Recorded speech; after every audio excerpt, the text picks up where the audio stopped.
Good afternoon. The first item of business is the taking of oath by our new member. I invite James Alexander Adams to please take the oath.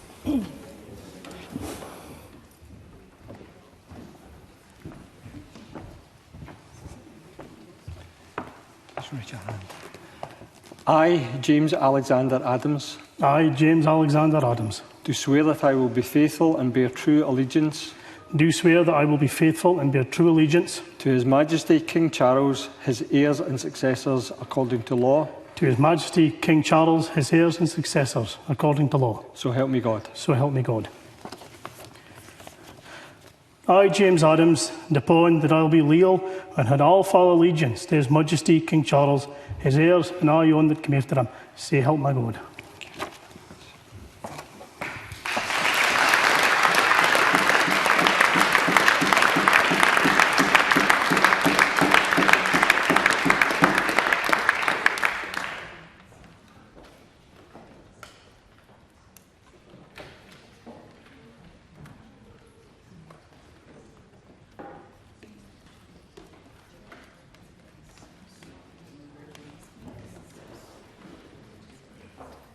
James Adams is now the new regional member for North East Scotland.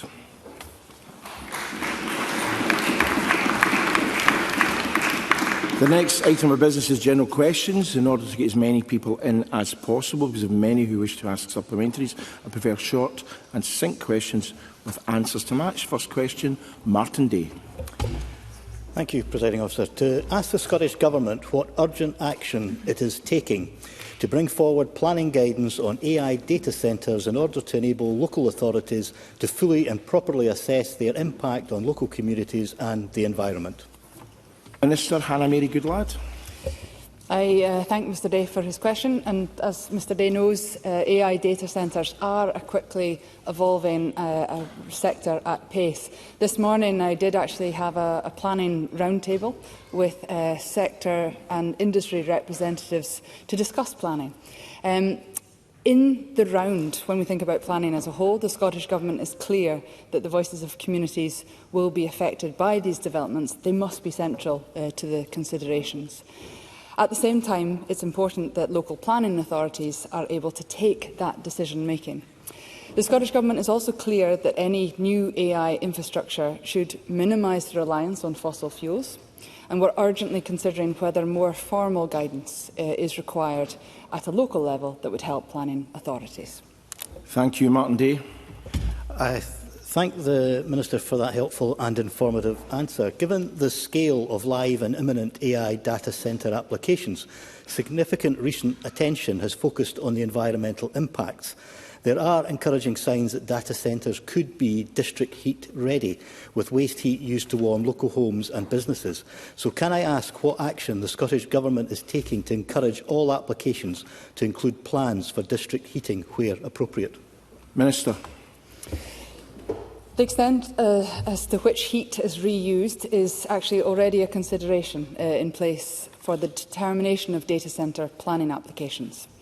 National Planning Framework 4 Policy 19 on heat and cooling sets out that major and national developments that will generate waste supply or surplus heat and which are located in areas of heat demand will be supported by providing wider considerations, including residential amenity, as the member suggests, and they're not adversely impacted. A heat and power plan should demonstrate how energy recovered from the development will I'm really looking for shorter answers, to be honest, if we're going to get people in today, heat. Minister. Thank you. Katie Clark, supplementary. I met with constituents outside the Parliament yesterday who are concerned about the potential impact on local communities, the environment and energy consumption at proposed AI data centres in Irvine, Bishopbriggs and Hunterston in my region. With at least 24 controversial sites being considered across Scotland, does the Scottish Government not agree that national guidance would assist councils ensure a consistent approach, but also must make sure, as the Minister says, that the voice of communities are heard strongly in decision-making? Minister. I thank the member for the question. I am sympathetic to the concerns that she puts across. The national mood of this Parliament is to make sure that decision-making is held and retained locally. I understand that there is a request on national guidance, but that would be a deviation away from where we are as a Parliament. However, if the mood of this place is changing, then the Government is open to listening, and I think that that's a conversation to be had. Question 2, Stephen Bonnar. Thank you, Presiding Officer. To ask the Scottish Government what action it is taking to ensure continuity of prescribing, clinical oversight and support for young people with autism and other neurodevelopmental conditions as they transition to adult healthcare services, particularly in relation to prescribing of medications initiated in childhood that provide benefit in adulthood, including whether it has issued any guidance to NHS boards. Minister Alison Phillips. Thank you very much. As set out in the neurodevelopmental specification for children and young people, a robust transition care plan should be put in place with the Scottish Government's transition care planning guidance. Young people should be fully involved in the planning of their transitions to adult services or other services as appropriate to their needs. The Scottish Government also published the transition care plan guidance in 2018, describing the standards required in the planning of good transitions for young people moving from children's to adult services. Stephen Bonnar. I thank the Minister for her answer, and I do welcome the work that the Government is undertaking to improve transitions between children and adult services. However, my constituent has told me that they remain concerned about the continuity of prescriptions such as melatonin when responsibility transfers between services. So can the Minister provide reassurances that NHS boards are being supported to ensure that no young person experiences an interruption to clinically beneficial treatment solely because they have reached adulthood? Minister. Thank him for the points that he's making. Clinical responsibility for prescribing rests with the clinician taking on a young person's care, who must exercise professional judgment. They should take full account of young person's prior treatment and clinical history and work collaboratively across services to provide safe and appropriate continuity of care. And to reassure him, the Scottish Government continues to engage with NHS boards to support the implementation of good transition planning, including joined-up work between children and adult services. Supplementary, Joe Long. Thank you. I refer to my register of interests regarding my former employment at Scottish Autism.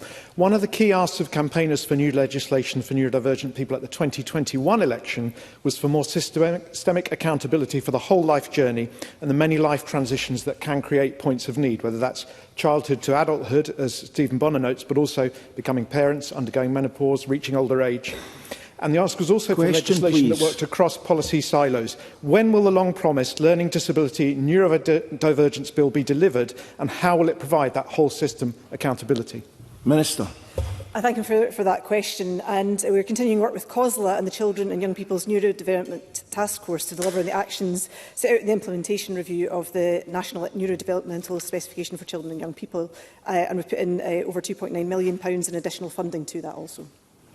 Alex Kerr. Thank you, Presiding Officer. I'd like to thank Mr Bonnar for asking this question. Would the Minister recognise the benefits of a holistic approach to supporting those with neurodevelopmental conditions, like Sparks Connections in Larkhall in my own constituency, and who are visiting Parliament today? They support young people through learning about animation and filmmaking and help tackle loneliness and isolation. And does she agree that promoting organisations like this through social prescription is something that would benefit people across Scotland? And if the Presiding Officer will indulge me, one of the group, TJ, is celebrating his birthday today. Will the Minister join me in wishing him a happy birthday? Happy birthday. Minister. I thank Alec Kerr for that question, and of course I wish TJ a very happy birthday, and I hope Alec Kerr is shouting him a cake later on. There are a wide range of supports and services that can appropriately meet the diverse needs of neurodivergent individuals, and effective support is holistic, needs-based and requires a whole system approach, and the third sector does play a hugely important role in this. Organisations such as Sparks Connections give that opportunity to young people to socialise and to explore their interest in a neuro-affirming environment. And in recognition of that, we are committed to publishing a national social prescribing framework to strengthen social prescribing as a core element of that person-centred care. Question 3, Q Manivannan. Thank you, Presiding Officer. To ask the Scottish Government what progress has been made in increasing use of the new Refugees Doctors Project to support medically qualified refugees from Gaza. Cabinet Secretary Angela Constance. Presiding Officer, Scotland welcomes refugee doctors and is committed to supporting them in overcoming barriers which prevent them from rebuilding their medical careers. Since 2017, the Scottish Government has provided over £1.6 million in funding to the Bridges Refugee Doctors Programme to support refugee medical professionals in attaining General Medical Council registration. We do not hold information on the country of origin of the refugee doctors supported. Hugh Manavan. I thank the Cabinet Secretary for that answer, but it will mean little to the family of Mohammed Al-Habil, a paramedic at Al-Shifa Hospital, who was killed by an Israeli strike 10 days ago while filling water containers with his teenage son. Doctors and paramedics in Gaza are being killed faster than any scheme can register them, and during the election campaign, the SNP promised to increase use of the new Refugees Doctors Project, which is meant to help medically trained refugees from Gaza and other spaces get registered for work in the NHS. 7 weeks in, can the Cabinet Secretary say how many people that promise has actually reached, and will the Scottish Government commit to fast-tracking it before more of Gaza's medics are killed waiting? Cabinet Secretary. Presiding Officer, give the member assurance that the Scottish Government will continue to work with and also pressurise the UK Government for the role that they have to play in this humanitarian cause. The Bridges project is one that I hold dear to my heart, given my previous involvement in earlier reiterations of this programme. To date, 60 refugee doctors have obtained GMC registration. I am aware that there are many more people that we could be supporting. So moving forward, we will continue to work with the programme to understand what more we can do, but also increase our expectations of other partners. Question 4, Paul McLennan. Thank you, Presiding Officer. To ask the Scottish Government what measures is it taking forward in partnership with East Lothian Council, Taylor Wimpey and Hargreaves to deliver and expand housing development at Blindwells, which has been classified as a strategic housing site.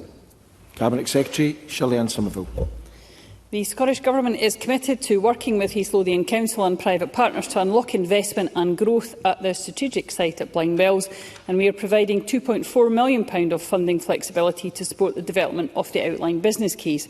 Developments of this scale, with the potential to deliver more than 10,000 homes, are also central to our work to tackle housing pressures across Scotland, and Blindwells could deliver hundreds of much-needed family homes, making a significant impact and positive contribution to meet local demand and support thriving and sustainable communities. Paul McLennan. Thank you. Can I thank the Cabinet Secretary for her answer? The development is, of course, of strategic importance to East Lothian and bringing much-needed housing and jobs to East Lothian. What reassurances can be given to investors that the Scottish Government will work with them to deliver on the project? Cabinet Secretary. So, along with my ministerial colleagues, as I mentioned in my original answer, we do recognise the strategic importance of Blindwells and the importance not just to housing but to the East Lothian economy. On the 25th of March, the former Cabinet Secretary for Housing wrote to the Chief Executive of East Lothian Council and confirming the Scottish Government's commitment to support the outlined business case, and my officials will continue to prioritise working with East Lothian Council and others, acting in as pragmatic and positive partner in this project as we can. Question 5, David Barrett. Thank you. To ask the Scottish Government whether it will provide an update on Police Scotland's review of the deployment of forensic tagging spray, including when it expects a decision on its future operational use. Minister Kirsten Oswald. Thank you, Presiding Officer. I can confirm for David Barrett that forensic tagging sprays can invisibly and harmlessly mark a person or a vehicle or a property with a unique ID code. And the use of this kind of technology is, of course, an operational matter for the Chief Constable, but I can confirm that it is being used in different parts of the country, including the North East Division, and the member may be aware it's also going to be introduced in Fife Division. And that technology can be used both as a deterrent but also as a forensic aid. And Police Scotland has commenced a comprehensive review of its use and to consider the potential benefits it has for prevention, for intervention and detection, as well as looking at operational issues. The conclusions of that review are expected before the end of the year. David Barrett. I thank the Minister for that response. Forensic sprays are just one of the tools available for the scourge of off-road bikes, e-scooters and e-bikes. These items are already illegal to use anywhere but on private land, but they are sold openly and without disclaimers. Does the Scottish Government have the power to ban or further regulate the sale of off-road bikes, e-scooters and e-bikes? Minister. Thank you, Presiding Officer. I'd like to commend the Cowdenbeath community, actually, who I know are working hard with the police for their actions here. And on the point that David Barrett makes, the regulation of sales of these items is reserved. However, we have consistently pressed for greater engagement with the UK Government so that we can work together to address this kind of vehicle-related crime. That includes calling for progress on the registration of off-road vehicles. Progress so far has been limited, unfortunately. However, we will continue to press for further action. Of course, that complements the work that Police Scotland are doing. They've undertaken campaigns to improve awareness of where and how these vehicles can be used responsibly, alongside the steps that the responsible retailers should be taking. And I would assure David Barrett that we will continue to press the UK Government to put the registration of off-road vehicles in place as part of managing safe and responsible use. To ask the Scottish Government when it plans to renew its strategy on preventing knife crime, particularly among young people. Minister Kirsten Oswald. I'm grateful to Pauline McNeill. This is an important question she asked, and I would say to her that a new strategy to prevent violence is currently being developed with key stakeholders, including the Scottish Violence Reduction Unit. That will be published later this year, and that strategy will aim at preventing violence from happening in the first instance, and when it does occur, it will focus on reducing further harm. I would add that the principles of the Scottish Government's violence prevention framework do remain embedded in our funded activity for 2026-27. We're providing over £2 million this year to organisations to take forward a range of preventative actions, meaning support for this activity totals £8 million plus since 2023. And I would add that members may have heard the Cabinet Secretary for Justice noting that he was willing to explore all options in this regard. Paul Menial. This month, 3 teenagers were convicted of murdering Caden Moy at Irvine Beach last May, but it's just an example. But the superintendent in that case, Graham Gailey, said that violent crime among young people is falling, but that weapon carrying is on the rise. And this is the point that I think the Scottish Government need to think about in their strategy. He said that through our stop and search activity, they've noticed that weapon carrying is on the increase, especially amongst teenagers. But we know some of them carry it because they want to feel safe. I've had some conversations with the legal profession. Please ask a question, actually, because we're trying to get a lot of people in here, and it's, you know, people, the idea is to ask questions and get answers. Please ask a question. But it's a substantial point, Presiding Officer, that I'm trying to get across, but to give the background, and I will. I want the background. I want a question, actually, please. Well, I've got to get a chance to set the context. Okay, I'll ask the question.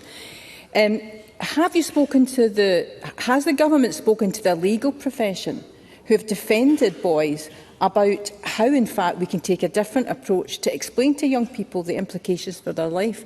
I'm really asking the Scottish Government, maybe we need to think about a refresh of their policy.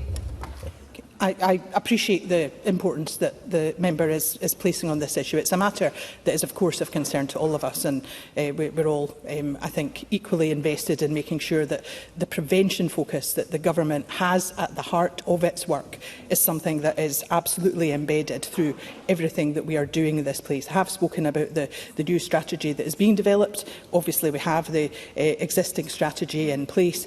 And I would just add that, of course, the vast majority of young people are not engaged in this area, but we do need to have a focus on how we prevent. And as I indicated earlier, the Cabinet Secretary has stated in the last week or so that he is willing to look at all options here, and that would include, if appropriate, a knife amnesty. Don Black. Thank you, Presiding Officer. Ensuring that Scotland's communities remain a safe place to live is absolutely crucial, which is why we must invest in early intervention to target those at risk of engaging in crime. So can the Minister advise how this is reflected as a priority in the Scottish Government's approach to tackling knife crime? Minister. I'm grateful to Dawn Black for the question, and also for her focus on the vital importance of our communities being and feeling safe places to live. We do know that the consequences of knife crime can be devastating. That's why we continue to invest in violence prevention programmes, and particularly in early intervention programmes aimed at children and young people. Things like education programmes on the danger and the unacceptability of carrying a knife. For example, the YouthLink Scotland programme, No Lives, Better Lives. That training has provided information to hundreds of frontline practitioners, particularly looking at young people. Of course, there are consequences when offences are committed, and the final element is sustained school and community engagement with young people, for instance, through Police Scotland youth volunteers, to make sure that we do have that focus on prevention and creating responsible citizens. Stephen Kerr. Why have ministers not delivered the level of proactive policing that's needed to disrupt knife carrying before lives are even put at risk, rather than relying on investigations after another incident has happened? Minister. I'm grateful to Stephen Kerr for his question, but I would point him to some of the previous answers that I have given. There needs to be a holistic approach to this. It is a very serious issue, but I have outlined significant elements of the prevention focus, which is part of our approach and a crucial part of our approach. It will take prevention as well as detection, consequences and education if we are to deal effectively and sustainably with this issue. Question 7, David Kirkwood. Thank you.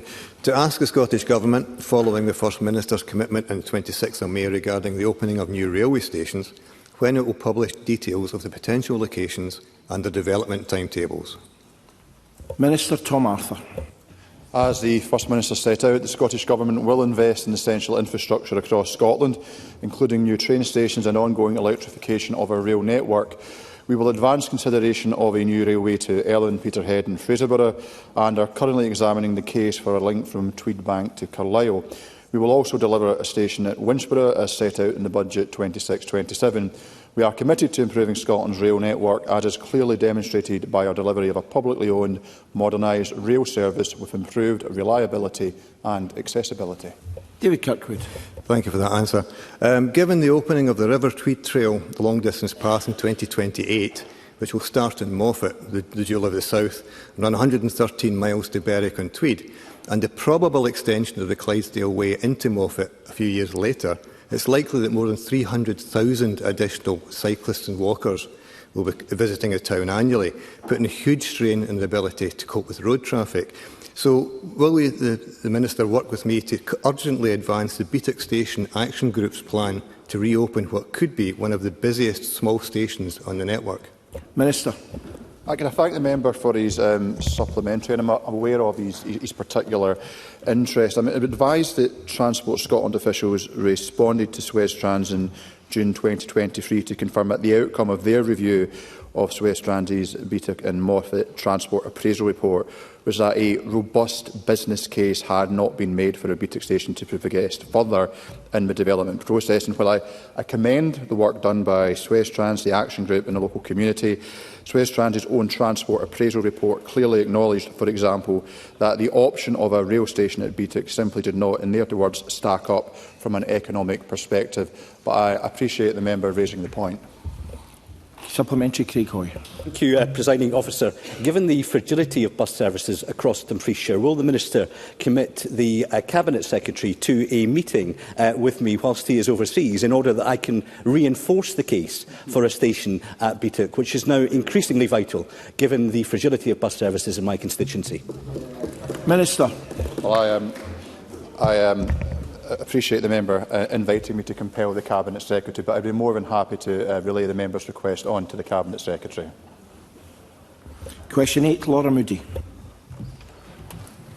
To ask the Scottish Government whether it will provide an update on the operation of the Accessible Vehicles and Equipment Scheme, including whether any of the changes to the UK Motability Scheme, such as reduced mileage allowances, increased excess mileage charges and changes to lease conditions, will apply to people using the scheme in Scotland, and if so, when? Cabinet Secretary Shirley-Ann Somerville. The Scottish Government has been working closely with Motability since March, and its notification of changes from 1 July in England, Wales and Northern Ireland. The 1 July commencement is not set to apply in Scotland. These changes by Motability are a direct consequence of the UK Government's decision for a removal of tax exemptions on Motability vehicles in the November 2025 budget. Since that announcement, I have raised concerns with the UK Government, Ministers and Motability, particularly for customers living in rural and island communities. Our discussions with Motability have focused on understanding how the removal of those tax exemptions might affect our Accessible Vehicles and Equipment Scheme, and customers will be notified about any changes as soon as possible. Laura Moody. I thank the Cabinet Secretary for that answer, but does she recognise the distress being caused to constituents, including a disabled veteran in my region, by the continued uncertainty around the scheme? And will the Scottish Government commit to a clear timetable and consultation process so that people in Scotland are not left in limbo about a service that is critical to their independence, access to work and family life? Cabinet Secretary.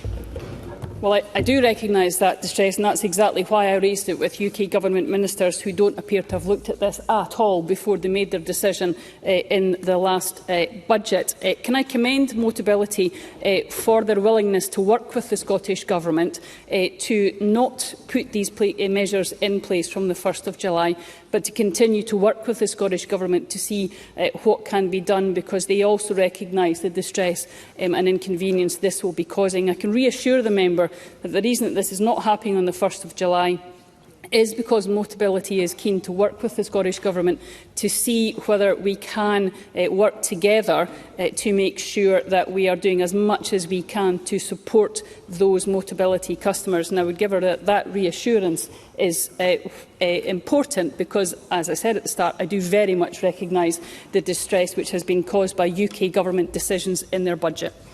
Question 9, Caitlin Evans.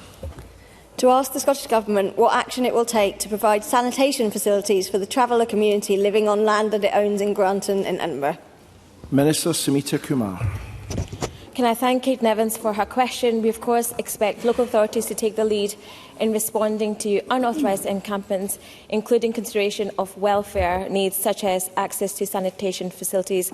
The Government is of course fulfilling its legal obligations as landowner by taking steps to secure the clearance of unauthorised encampments, and we recognise the significant health and safety risks facing those on the site, but also in the local community. We will of course continue to engage with partners, including the local authority.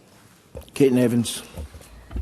Will the Scottish Government also look to address the ongoing issue of fly tipping on the wider site that is causing distress to local residents and is being incorrectly attributed to traveller communities? Minister. Crucial to point out, fly tipping is a criminal offence and local authorities have enforcement powers to address it alongside wider action at national level to reduce illegal dumping and protect local environments. This is a local authority responsibility, but we will continue to work with local authorities to get waste uplift done. Thanks. Question 10, Colin Beattie. To ask the Scottish Government what its position is on the importance of community cohesion and resilience, including the role that local galas play in promoting this. Minister Sumita Kumar. Can I thank Colin Beattie for this important and relevant question? Community cohesion, of course, remains a core priority for the Scottish Government, recognising that trust, connection and inclusion underpin resilient communities and a flourishing Scotland for all. Gala days and local celebrations showcase communities at their very best. It brings people together in inclusive and welcoming spaces to build relationships and celebrate our shared identity. Colin Beattie. Does the Minister agree that local galas, many of which have their roots in historic mining communities, continue to play an important role in modern society through preserving cultural traditions, including pipe bands, and by bringing together people of all ages and backgrounds?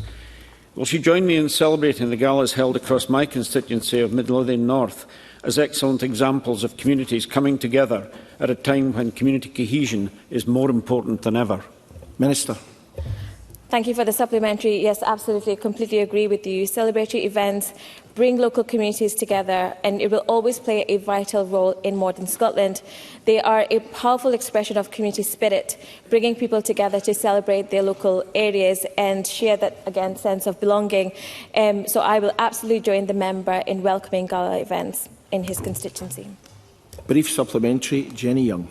Tomorrow, people in Bonnar will come together for the most important day on the town's calendar, the Bonnar Fair.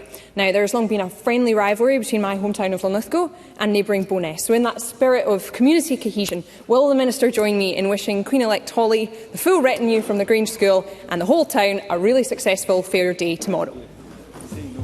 Minister.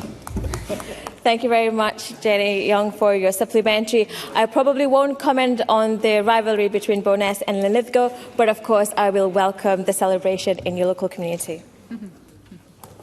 Thank you very much, colleagues. That concludes general questions for today. The next item of business is First Minister's questions for party leaders. And of course, it's slightly different this week because question 1 is for Alex Cole-Hamilton. And I call Alex Cole-Hamilton. Thank you very much indeed, Presiding Officer. Presiding Officer, I'm sure everyone in this chamber will join me in expressing solidarity with Scotland's Muslim community after the brutal and unprovoked attacks on the streets of Edinburgh last weekend.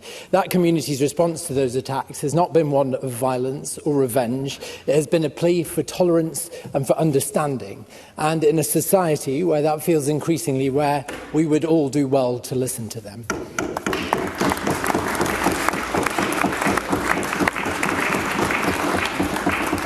Presiding Officer, new figures show that violent crime is up by 4,000 incidents last year. Crimes of dishonesty were up by 7,000. Of course, one of those has dominated the front pages this week. But while everyone is focused on Scotland's prison population growing by 1 in recent days, I want to ask about those leaving our jails. All told, over 1,400 inmates have been let out since the early release scheme began, because our prisons are bursting at the seams. But this isn't a strategy, nor will it protect the public. So can I ask the First Minister, how many of those who were released early went on to re-offend, and how many of them are already back behind bars? First Minister. First of all, can I associate myself unreservedly with the comments that Mr Cole-Hamilton made about the feelings in the Muslim community? On Monday, I visited the Broomhouse Mosque, along with Samita Kumar, and the Andale Street Mosque in Edinburgh with Ben McPherson. And of course, the Broomhouse Mosque is twinned with the Blackhall Mosque, which I think is probably in Mr Cole-Hamilton's constituency. If not, it is very close by.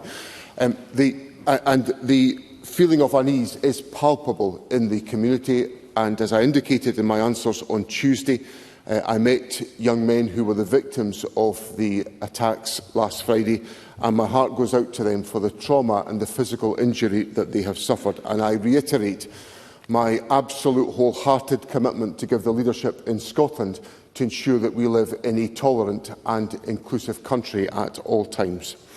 In relation to the prison population, as Parliament is aware, because the Government has been very transparent with Parliament over the course of the last 2.5 years, the prison population has been rising significantly. The Government has taken forward, with parliamentary consent, measures which have resulted in the early release of certain prisoners, although there are significant exemptions in place. And the Justice Secretary will lead a debate on the prison population and our strategy in response to the sentencing, the Penal Commission's report that we received before the election later on this afternoon. I don't have the details about reoffending in front of me, but I'm happy to write to Mr Cole-Hamilton on that point. Alex Cole-Hamilton. I'm grateful for that reply. We can be sure it isn't zero, and for as long as we don't have a proper strategy around prison capacity, around rehabilitation and around clearing down the court's backlog, and then early release will be in a revolving door with people going in and out and back into our prisons. Our justice system, Presiding Officer, is in crisis. So we need that strategy, and Lib Dems will of course play our part in that, but we also need to use the tools that we have right now. Presiding Officer, sexual crime is the highest it's been since 1971. Rape Crisis describes that as shameful and sharp, and many of those assaults will have been committed by a partner. Yet the domestic abuse protections that this Parliament agreed to 5 years ago are still not in place. So can I ask the First Minister, when will his government stop dragging its feet, act on the will of this Parliament and restore the public's faith in our broken justice system? First Minister. I'm advised that the figures on return to custody, which is not quite the same point that Mr Cole-Hamilton is putting to me, is in the first tranche of the prisoner release scheme 13% and in the second tranche 5%. But I will furnish him with more details on this question. I share his concern about the reporting and the pursuit of sexual crime, because no women should be subjected to sexual crimes and to domestic violence, and the Government has in place, and we've passed legislation to address these issues. There has, of course, been a very significant increase in reporting of sexual crime and domestic violence, and very substantial increases in prosecution. That's why the prison population, that is one of the factors why the prison population is so high. So, although not all of the measures that were being passed by Parliament have been commenced, I don't think it's a fair characterisation to say the Government has been dragging its heels. But I assure Mr Cole-Hamilton that the Government is entirely focused on making sure that women and girls are protected in our society, and that we have, as the recently retired Lord Advocate demonstrated, a very, very front-footed approach to ensuring the pursuit of sexual crime, and that will always be the case in this Government. Russell Finlay. Thank you. I begin by congratulating Douglas Lumsden on his election as MP for Aberdeen South, and welcoming our new MSP colleague James Adams to Holyrood today. Also here today are former members of the SNP's Audit and Finance Committee. At the height of Peter Murrell's crime spree, Alison Graham and Cynthia Guthrie raised concerns. Nicola Sturgeon ordered them to be quiet. John Swinney assured them there was no problem. The new Victims Minister tried to bully these whistleblowers into silence, and they back an inquiry because their testimony proves beyond any doubt that John Swinney and others enabled Peter Murrell's crimes. So will he apologise to them for his central role in this SNP scandal? First Minister. Presiding Officer, first of all, can I congratulate Douglas Lumsden on his election to the House of Commons. It will be a very exciting moment for Mr Lumsden, and I wish him well in the arduous responsibilities, particularly in the tabling of written parliamentary questions.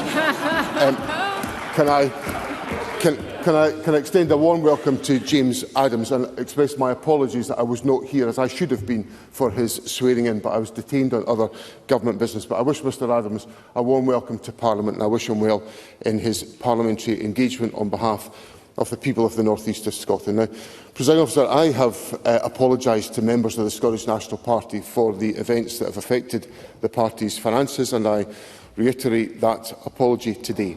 But the comments that Russell Finlay makes about me are baseless, utterly and totally baseless. But we've become accustomed to that from Russell Finlay.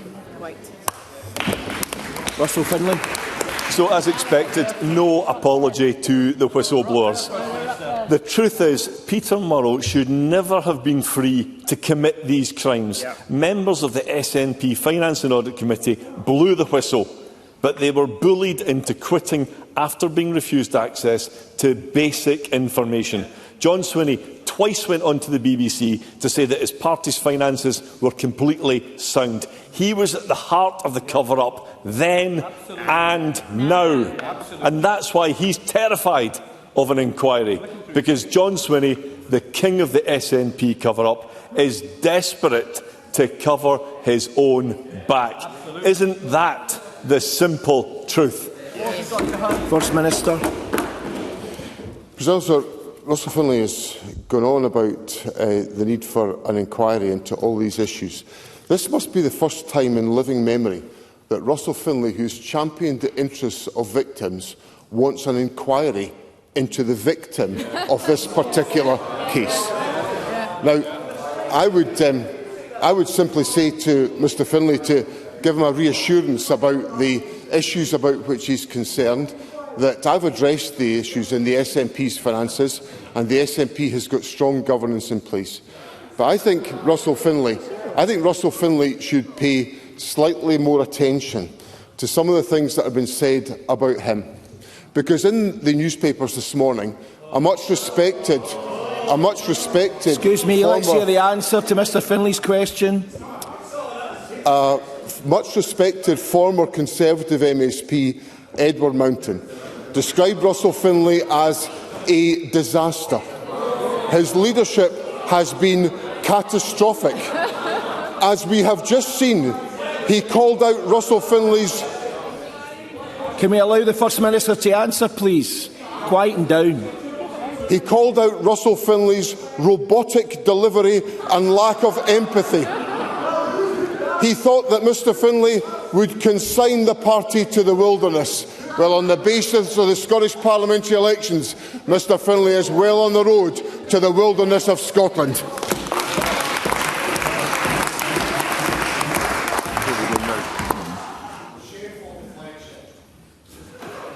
Sorry.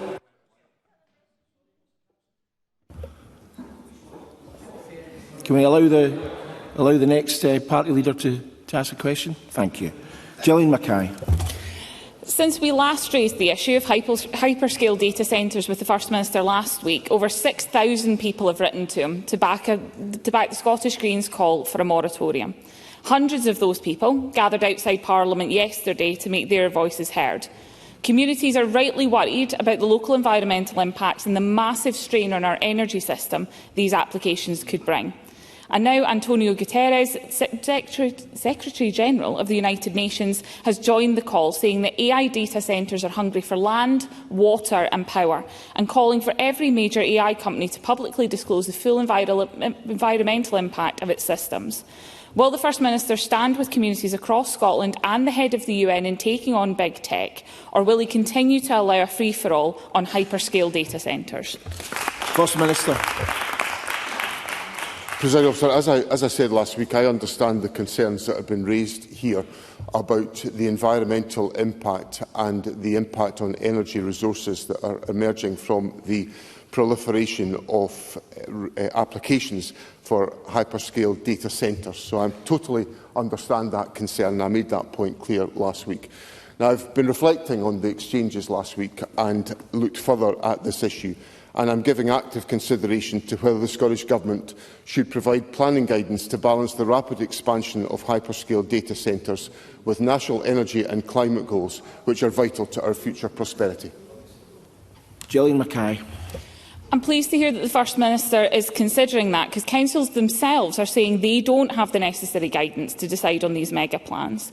Fife Council has confirmed the Scottish Government is looking at whether an environmental impact assessment is needed for the Auchter Tool application, because it's not clear enough from existing guidance. That comes on top of Edinburgh councillors saying they can't make a decision on local applications until the Scottish Government comes up with what a definition of what exactly a green data centre is. If the First Minister is considering this pause, what timescale are we going to see it on to make sure that we can take this overview of these applications? First Minister. The first thing I have to say is that I have to compartmentalise my comments and not comment on the Auchter Tool application because it's a live application.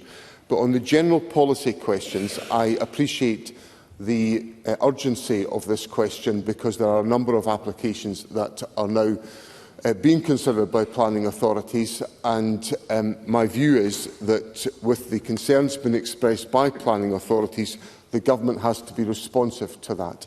And as I rehearsed last week with Mr Greer, there is a careful balance that has to be struck between the extent and specificity of national guidance and the discretion available for local decision-making.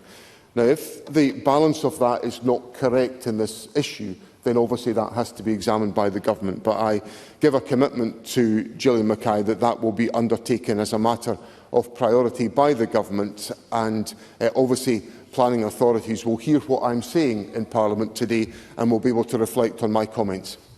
Gillian Mackay. I appreciate that response from the First Minister, but local issues aside, the most significant impact of all of these data centres is the combined energy use. If all 24 applications were approved, they will use up to 1.5 times our peak energy use for the whole of Scotland. If the Government's position is that councils should be able to make these decisions locally, they can't. How are we supposed to possibly get a handle on those combined energy impacts? How many do we have capacity for? Because at the moment we simply don't know. Councils can't make these decisions in a coordinated way and planned way without the Scottish Government stepping in. The Scottish Government has that responsibility to provide councils with guidance, communities with certainty, and they need that pause that we are asking for. So while that guidance comes forward for the First Minister, will he announce a pause on these applications? First Minister. Gillian Mackay asks me to do, or for the Government to preside over, two very different things.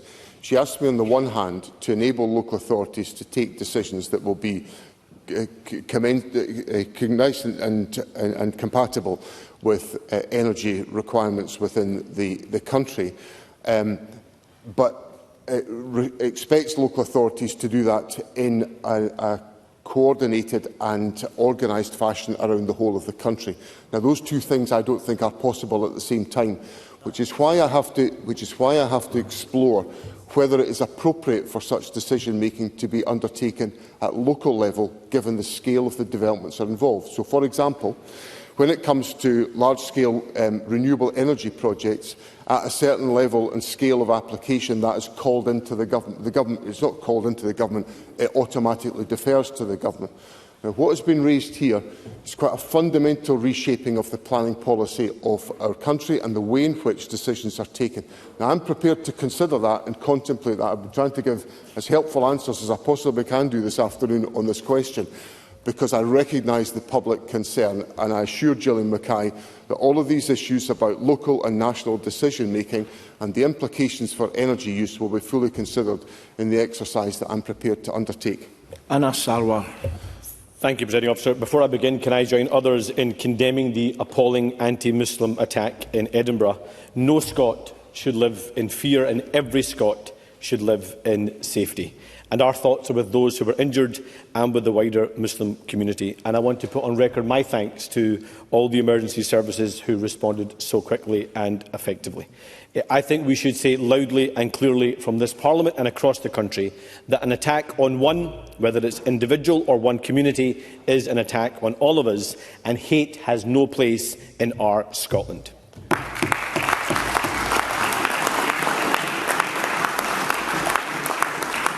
Presiding Officer, this week also marks Armed Forces Week, so can I place on record my thanks to all those who have served and continue to serve in the service of keeping our great country safe.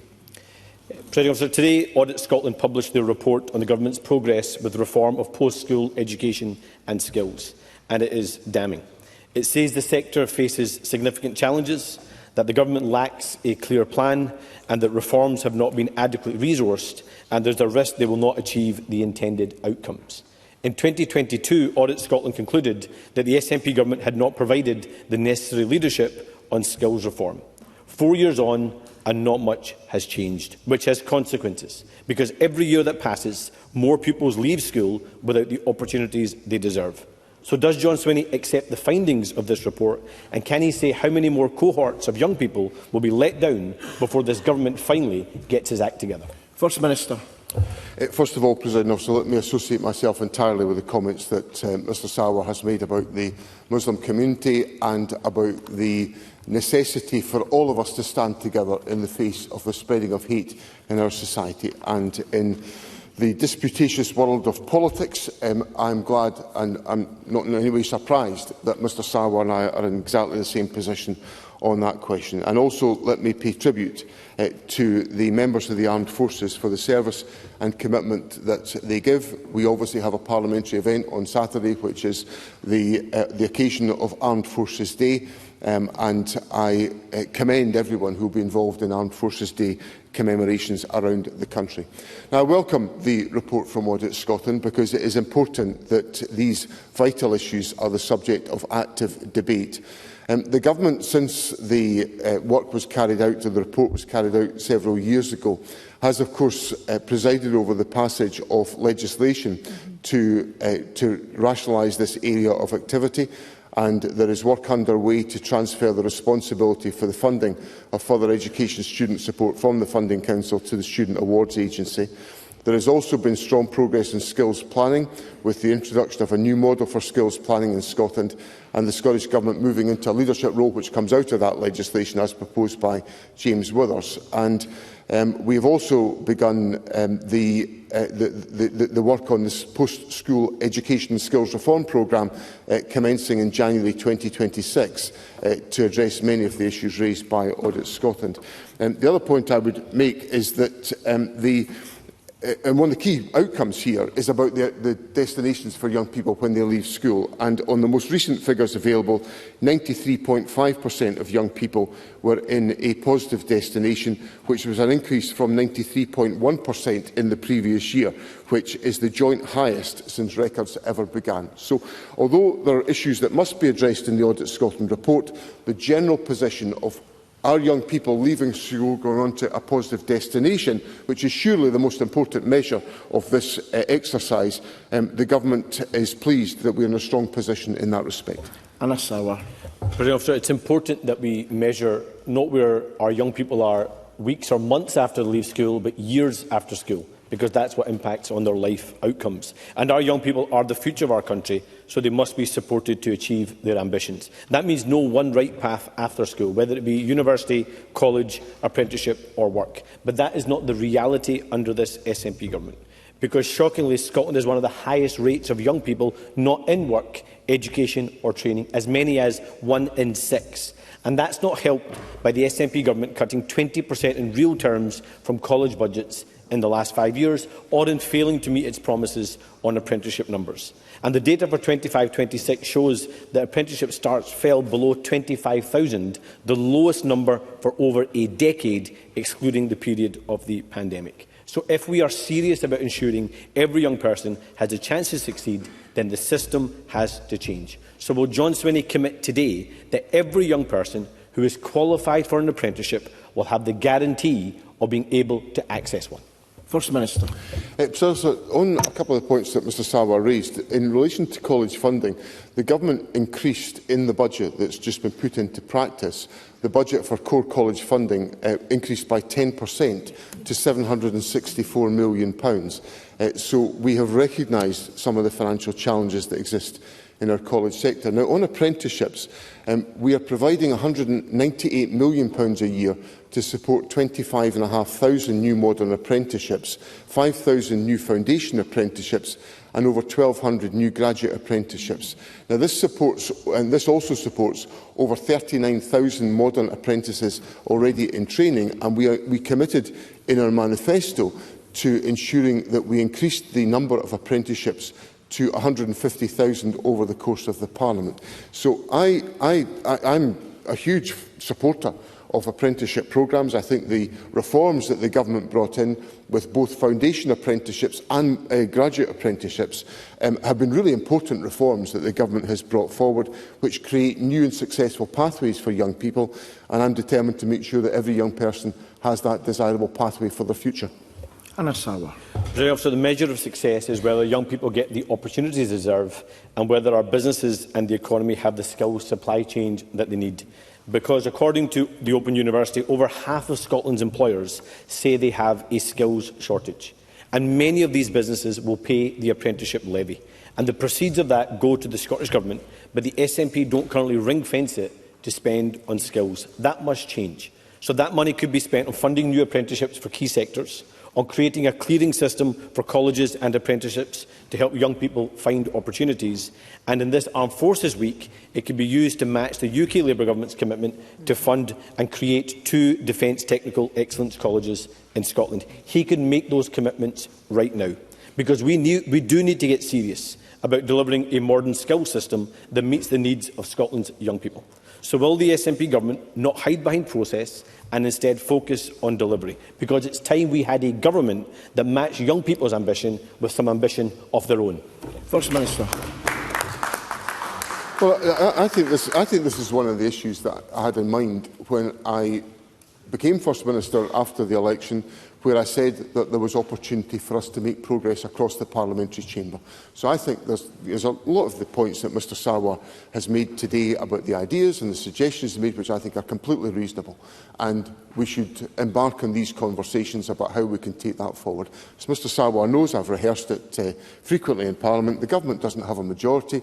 We need wider parliamentary support for our programme. I'm delighted on such a number of occasions we are attracting support from other parties for the propositions we're put into Parliament. So this is one area where we can do exactly that. So I invite, I'm afraid I'm not quite up to speed with the spokespeople deployment of Mr Sarwar's team, but I'm very happy for Ms McCallum, the Education Secretary, and Stephen Flynn, the Economy Secretary, to meet with their counterparts in the Labour Party to see how we can take these serious ideas forward, because what I'm interested in, Mr Sarwar will not be surprised to hear, is delivering for the people of Scotland. I think the Scottish Government is hearing that loud and clear from the First Minister, and I'm delighted to repeat that in Parliament today. Malcolm Offord. Thank you, Presiding Officer. Does the First Minister welcome the recent landmark legal ruling by Lady Ross on the case brought by that excellent organisation for Women Scotland? Will he ensure that it is implemented in full, in letter and in spirit as soon as possible? Will he further ensure that the principles of this ruling are rolled out across the entire public sector, including the NHS, immediately? That would avoid the need for any further waste of taxpayers' money defending the indefensible in court. And further, ensure that informational materials published by activist organisations, which are contrary to the letter and spirit of Lady Ross's ruling, are withdrawn from all public organisations and institutions, and cessation of their production and distribution becomes a condition of any further public funding to these activist groups. Finally, does he share my relief that Isla Bryson, apparently known in prison as Isla Man, will now be retained in a male jail and upon release should not be allowed access to women's toilets, whether here in Holyrood or anywhere in Scotland? First Minister. I lead a government that believes in and follows the rule of law. So when issues are of a legally contested nature, we do the proper thing, which is we allow the legally contested debate to take place, and then at the conclusion of that, we follow that legal ruling. So Lady Ross's ruling is crystal clear.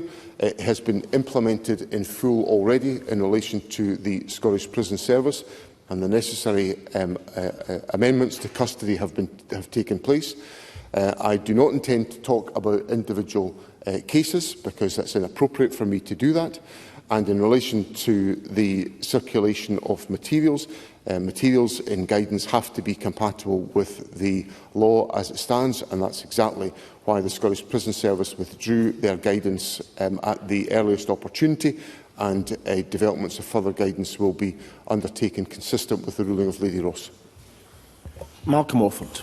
I thank the First Minister for that question, which was more comprehensive than I expected. I was dreading that he would come back with a long-winded no comment, which begs the question, is saying no comment ever an acceptable response to a sequence of serious questions? And of course, he will be aware that all this illegal gender policy was implemented by his predecessor, Miss No Comment, who has now fled to London in search of fame and fortune and lower taxes. Is it true that the second edition of Miss Sturgeon's memoirs will be entitled, "Frankly, I Don't Give a Damn"? Meanwhile, we have heard that the Miss No Comment is to star in a TV show playing the role of a Deputy Prime Minister in the UK. Frankly, you couldn't make this up, or is this part of John Swinney's cunning plan? Does the First Minister agree with me that the no comment saga must be part of the forthcoming inquiry into Murrellgate? First Minister, if you want to have a go at that. The only person up until now who's ever accused me of being long-winded is my 15-year-old son, who tells me to shorten my answers in Parliament on a regular basis. So I think, for the benefit of currying favour with the presiding officer, I'll keep this one short. Mr Offord's contribution. Oh, it's all very funny, Mr Kerr. You're always laughing at things. Mr Kerr was laughing at the very substantial points made by Daniel Johnson in the debate, where Mr Kerr trivialised the attacks on Muslim members of our community, which is an absolute disgrace.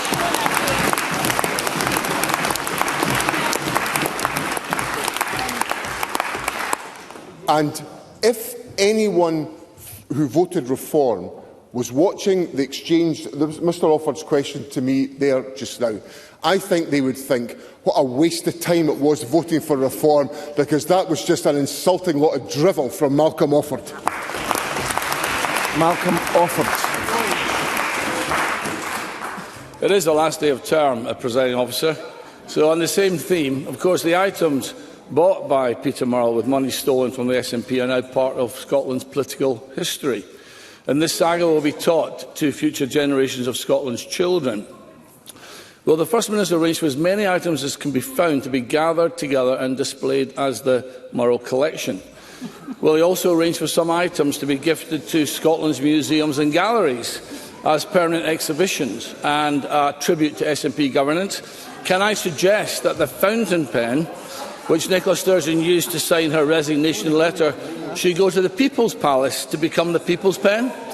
Or similarly, the 2 toilet seats could go to Perth to sit alongside the Stone of Destiny?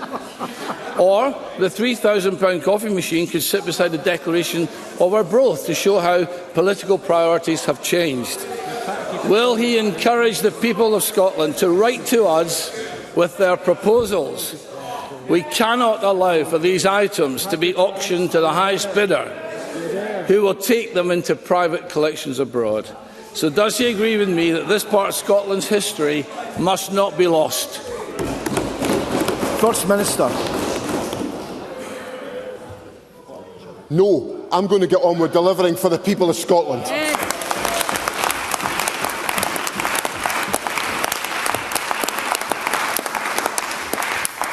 That concludes First Minister's questions. The next item of business is a debate on motion 469 in the name of Neil Gray. We will allow a 2-minute break for a change of places.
The next item of business is a debate on motion 469 in the name of Neil Gray on achieving a sustainable prison population, and I invite members who wish to speak in this debate to press their request to speak buttons now. I call on Neil Gray to speak to and move the motion, and he has up to 12 minutes. Presiding Officer, I move the motion in my name. My visit to the day after my appointment as Justice Secretary was to HMP Edinburgh to see the level of pressure faced by the Scottish Prison Service due to an increasing prison population. It is clear that staff want to focus on rehabilitation and reducing reoffending, but that it is increasingly difficult to do. I want to put on record my thanks to the dedicated prison officers and staff across the prison estate who are working tirelessly to maintain a safe and supportive environment for those in their care.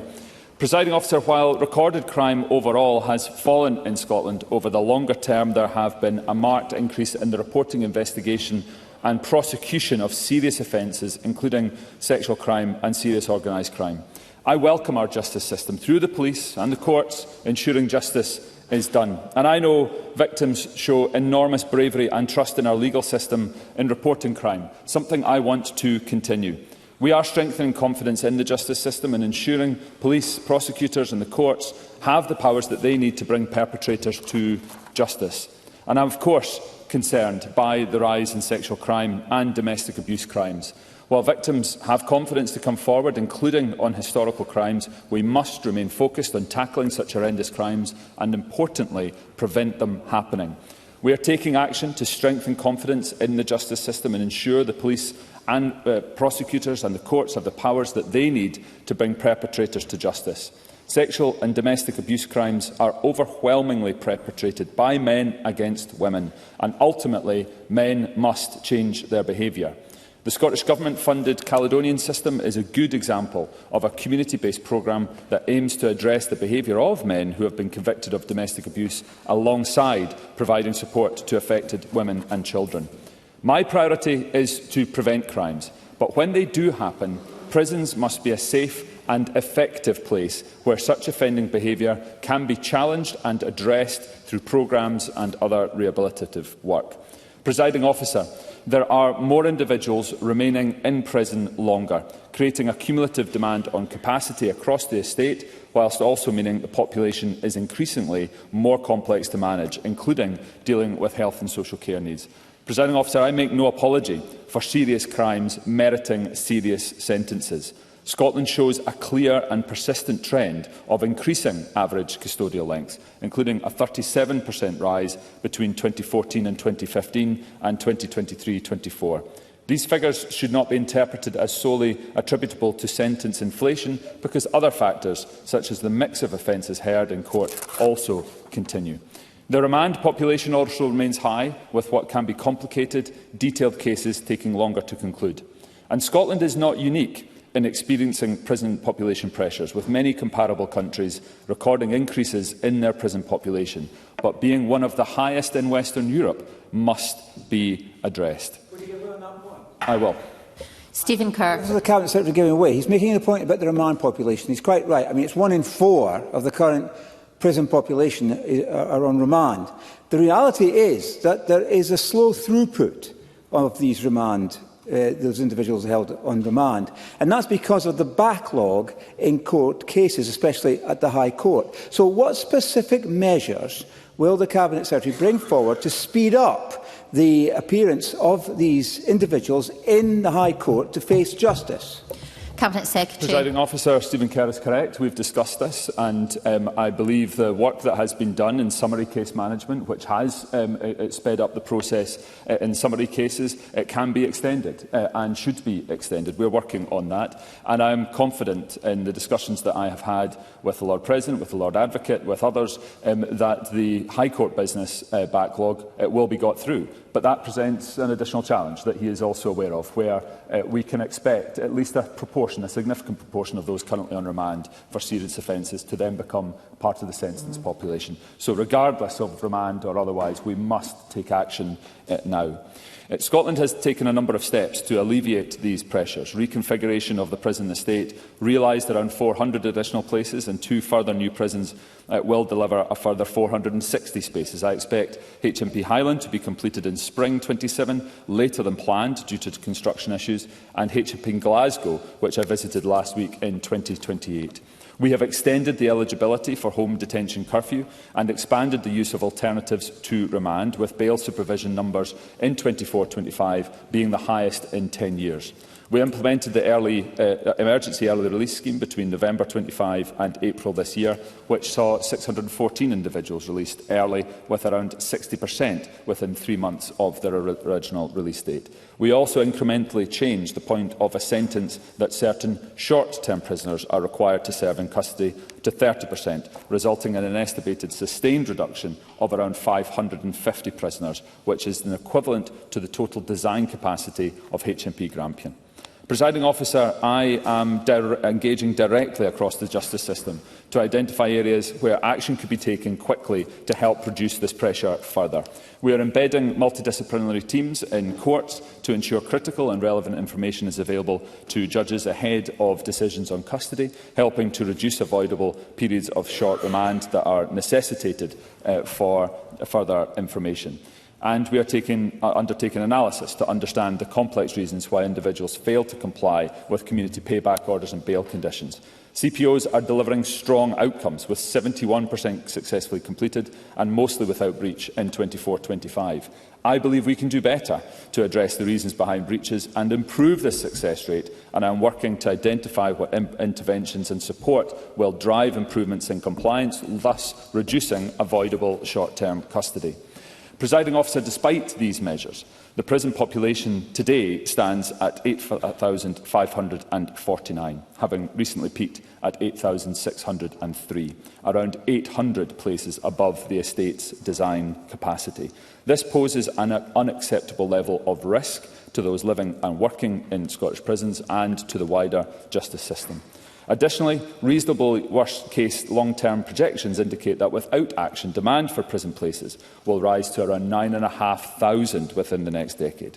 Further action is therefore necessary now to put our prisons on a sustainable footing to ensure our justice system can focus on rehabilitation and reducing reoffending without compromising public safety. I will. Stephen Kirk. Would the Cabinet Secretary take this opportunity with some degree of humility to accept that the situation we have in relation to prison capacity today is the direct result of the neglect of his predecessors in the office he holds in dealing with the issue as it came along? There was lots of warning, lots of expectation about the prison population, and very little was done proactively in order to deal with it. Would he accept this as a moment of humility to say sorry for that lack of planning and action? Cabinet Secretary. Officer, we're building 2 new prisons. I've already referenced that. We're expanding capacity. We already have one of the highest levels of custody per head of population in Western Europe. We need to tackle that as an issue, alongside the capacity issues that I am going to go on to discuss. Presiding Officer, attainment of a sustainable prison population requires fundamental change. The Independent Sentencing and Penal Policy Commission's evidence-based report recognised the need for a greater focus on community interventions to reduce reoffending and for rehabilitative work in prison to support effective reintegration of individuals in the community. The Commission was clear that prevention is the most effective route to a sustained reduction in the prison population. This is my first priority: preventing crime before it happens, reducing the number of victims as a consequence. Therefore, this Government will continue to intervene early to steer people away from crime and focus on areas such as substance dependency, health, poverty, homelessness and employability, all significant contributing factors to offending. I will be clear now, as this Government has always been, that the removal of liberty for those who pose the highest risk is an important and integral part of our justice system, and prisons will continue to be necessary. But we want to see less crime, so we have fewer victims, which is why support is needed even after an offence has been committed to minimise risk of reoffending and returning to prison following release, which is why my priority is to ensure prevention of crimes and also prevention of further reoffending behaviour. So, Presiding Officer, this makes financial sense. Every prison place costs us over £52,000 a year. This financial year, we're spending nearly £510 million in resource funding for SPS to run our jails.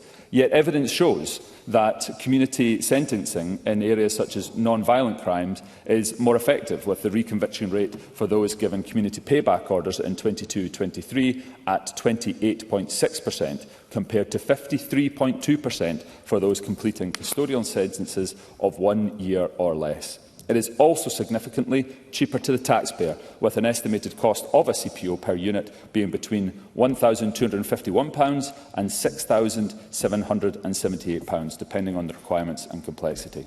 So, Presiding Officer, today I am proposing bold reform that will strike the right balance across custodial sentences, community sentencing and the need to robustly protect victims and the public. Other countries have achieved reductions by changing their approach, and we can too. So let me outline those plans in more detail. First, I have instructed the Scottish Prison Service to exhaust all options for further maximisation of the existing estate and to set out an approach for how we can further increase the number of places. This will include the affordability and deliverability of additional capacity, including consideration of temporary modular accommodation and further house blocks at existing prisons. I expect business cases on these soon. Alongside further places, a smarter approach to custody is needed, and I remain committed to using all levers at our disposal. That includes continuing to expand the use of home detention curfew, which supports reintegration by providing a structured return to the community. We have already made GPS technology available, and I want to see that expanded. And we will now also introduce a geographical pilot of GPS with bail, building on action we have already taken to allow radio frequency monitoring of bail curfews. Alongside Alongside this, I want to make full use of community-based alternatives where it is safe, proportionate and effective to do so, because we know that short custodial sentences can increase the likelihood of reoffending, while community sentences are more effective at supporting lasting rehabilitation. A statutory review of the National Strategy for Community Justice, which sets out the long-term aims and priority actions that strengthen alternatives to custody, has been published today and will give its stakeholders the opportunity to have their say on the direction of community justice. I am also publishing today an 8-week public consultation on a number of proposed changes to make a sustained change in our prison population, with a focus on rehabilitation and reducing reoffending. The consultation will seek views on amending the definition of a short-term prisoner from those serving less than 4 years to those serving less than 5 years, to better reflect the existing sentencing powers of the courts and to bring Scotland into alignment with the Council of Europe's position that sentences of 5 years or more constitute long-term imprisonment. The consultation will also seek views on how we can deliver a more effective approach to custody, including, as the Sentencing and Penal Policy Commission recommended, extending the presumption against short sentences from 12 to 24 months, enhancing community payback orders to increase confidence in their effectiveness and support their wider use, and strengthening the bail test to reduce the number of people remanded with no real prospect of a custodial sentence of less than 24 months. Presiding Officer, the Penal Commission noted that the current arrangement for long-term prisoners, where some are released on non-parole licence into the community 6 months before the end of their sentence, does not allow for effective reintegration, and recommended these individuals to have more time under supervision in the community on licence. The vast majority of long-term prisoners will ultimately be released from custody. The question is therefore not whether these prisoners will return to the community, but how safely that return can be managed. I agree with the Commission that an extended period of supervision could benefit the management of risk and ultimately reduce reoffending. Therefore, the consultation will also seek views on release arrangements for long-term prisoners, including amending the point of release on non-parole licence for some long-term prisoners to 2/3 of their sentence, with the remainder of their sentence in the community under strict supervision and licence conditions. That is the position that we had in place pre-2016, and those convicted before that date still have that in place. The consultation will also seek views on extending these changes to those on extended sentences. It is imperative that we find the right balance between punishment, rehabilitation, risk management and reintegration, and this proposal would enable a more proportionate approach, where an individual still serves their sentence, but with a greater proportion served in the community under supervision, and therefore a greater likelihood of their successful reintegration to society, reducing risk of them reoffending. Robust safeguards are in place to manage long-term prisoners in the community who are subject to individualised risk assessment and licence conditions. They must abide by all conditions on their licence and can be recalled to prison. Individuals convicted of sexual offences and some violent offences will also be subject to multi-agency public protection arrangements. To conclude, Presiding Officer, I recognise that these proposed changes are bold and hope that this can contribute to a thoughtful debate today on the consequences of not addressing a rising prison population, and also the outcomes of any sentence for a crime committed. Justice to be served and no further reoffending to happen. Therefore, change is needed, and the consultation provides an opportunity to hear the views of victims, partners and the wider public on all of these measures. And I can assure colleagues that my officials and I will continue to work with victim support organisations throughout that process. I believe these proposals outlined today will help us strike that right balance between recognising the concerns of victims and survivors and charting a clear course towards a sustainable prison population in the long term.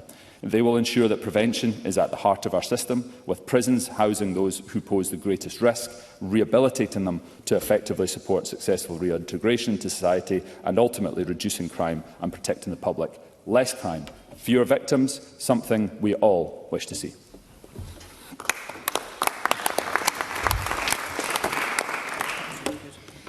I now call on Pauline McNeill to speak to and move Amendment 469.2, up to 5 minutes. Scottish Labour welcomes the opportunity to have an early discussion on the state of the Scottish prison system, and in moving my amendment, I think there's a lot in the other parties' amendments which we agree with. But this is a considerable announcement we've just heard. I'm going to address some of it, but albeit briefly, and I hope the presiding officer would consider that we've all just heard this an hour ago, and we're going to try and respond to it. But I want to start by reiterating what I've said before, that it is a national disgrace that we are nowhere near right now solving an overcrowded prison system, which is making it extremely difficult for the management of prisoners, for staff and prisoners themselves. We are breaching international standards and human rights, and we have heard that consistently from Her Majesty's Inspectorate. I have consistently raised my concerns about prisoners not being guaranteed time out of their cell, and the number of prisoners that have actually written to me as a criminal justice spokesperson that cannot get access to the rehabilitation programmes that are vital for them to be considered for release into the community. So I think we have to be clear about the very severe state of the Scottish prison system. I don't believe that it was inevitable. I think Stephen Kerr was alluding to this in his interventions, because the reality is that 20 years of SNP government, ministers haven't even considered that there might have been an increase in the prison population. In fact, Henry McLeish warned it in 2008. He's not the only person. There have been warnings that this could happen, and this is where we are. Now, the Cabinet Secretary has taken up his post, and I respect that he's at least attempting to put some bold proposals out there. I want to address just some of them briefly. So, the definition of long-term prisoners to be possibly moved from 4 years to 5 years, I mean, that has got quite serious implications, because that means that, from my understanding, there are quite serious offences for which they would be then eligible for the rules under the short-term prison regime, which, if those who have followed debate will know, that's early release at 30% of having served your sentence. So that would be increasing that to 5 years. I do have some preliminary concerns about that. The release of long-term prisoners being potentially released at 60% or two-thirds of their sentence. What I want to say about this, Cabinet Secretary, is at the time I wasn't in this Parliament, but one of the big issues around the release of long-term prisoners was that the public felt that you were given a sentence that they thought would be served in jail, and nobody could really follow the number of years that you would spend. Transparency in sentencing and the public understanding what it is when a sentence is given by the courts. I hope the Cabinet Secretary would take that on board in the consultation, because I think for Scottish Labour that's fundamental. But the question remains of these potential changes: what investment are the Scottish Government prepared to make to commit in the longer term to robust alternatives, as well as GPS monitoring, which is in the Scottish Labour amendment, and also ensuring that communities are safe? And I don't mind saying I've had this conversation with many previous Cabinet Secretaries, where Scottish Labour has said that we are in favour of robust alternatives to custody, but I don't feel in a very long period of time there's been any serious approach to this. Community sentencing cannot be a tick box. Of course I will. Cabinet Secretary. I recognise Polly McNeill's long-standing commitment to looking at community alternatives to custody. Does she welcome what I am setting out to do in providing an expansion in GPS technology, both for bail management and for home detention curfew, in order to give that reassurance around community management of offenders? So yes, I do, and what I'd like to see is some early indication of additional investment for GPS technology. When you look at all you would need to do to provide safety for communities, I think GPS technology is something you would do front-ended. Karen McCluskey, Head of Community Justice Scotland, has pointed out that good structured unpaid work helps repay the harm that people have caused and gives them a purpose. We know that. Now, there's power in seeing the results of your labour, but we do need these sentences to be more robust, and we need sheriffs presiding over these sentences to have confidence in that. Another reason for our overcrowding prisons is extremely high offending rates, particularly for those short-term prison sentences being a revolving door. I mean, all the things we already know about the justice debate, that more people actually, but there's evidence to show that on community sentencing there's less re-offending. And the rate is far lower if you're given a community sentence payback order with just 1/4 of those reconvicted within a year. The member can't take an intervention as she's already in additional time. I just wanted to conclude with this specific point on deaths in custody, which the Criminal Justice Committee had a brief chat about on Wednesday morning. There was a promise in the recommendations that families would get unfettered access to the prison system to understand what happened. It's an example of a recommendation that has not been enacted. My plea is, in this parliamentary term, can there be more implementation of things that are already being recommended in the first place? Otherwise, I think the public will lose confidence or further confidence in the justice system. I now call on Amanda Bland to speak to and move Amendment 469.1 up to 7 minutes. Okay. Thank you, Presiding Officer. I move the amendment in my name. And thank you, Cabinet Secretary, and to Pauline McNeill. I'm really interested in your proposals. And I think we agree that the Scottish Prison Services continue to operate in crisis management, and sadly under this SNP government that prison governors are really experts in crisis management now. The public victims, prison staff and the agencies involved in managing prisoners' release deserve a prison service that functions safely, effectively and sustainably, and I think that you've very clearly said that. Since 2020, the number of long-term prisoners has risen significantly, and serious offences, including organised crime and sexual offences, are on the increase. And in addition, there's a high remand population of prisoners who are awaiting trial or sentencing, putting additional pressure on capacity. And since late 2025, the prison population has surged. I've got the figure 8,400, but I think you're clearly saying it's now 8,500. Sorry, yes. Cabinet Secretary. I should correct the statistic that I gave earlier on. It is 8,459, not 8,549. That was a typo in my reading of the speech. Amanda Bland. So we're looking at 106% overcapacity, one of the highest levels ever recorded. It is, we're all in agreement, it's unsustainable, it's unsafe and it's an ineffective Scottish prison service.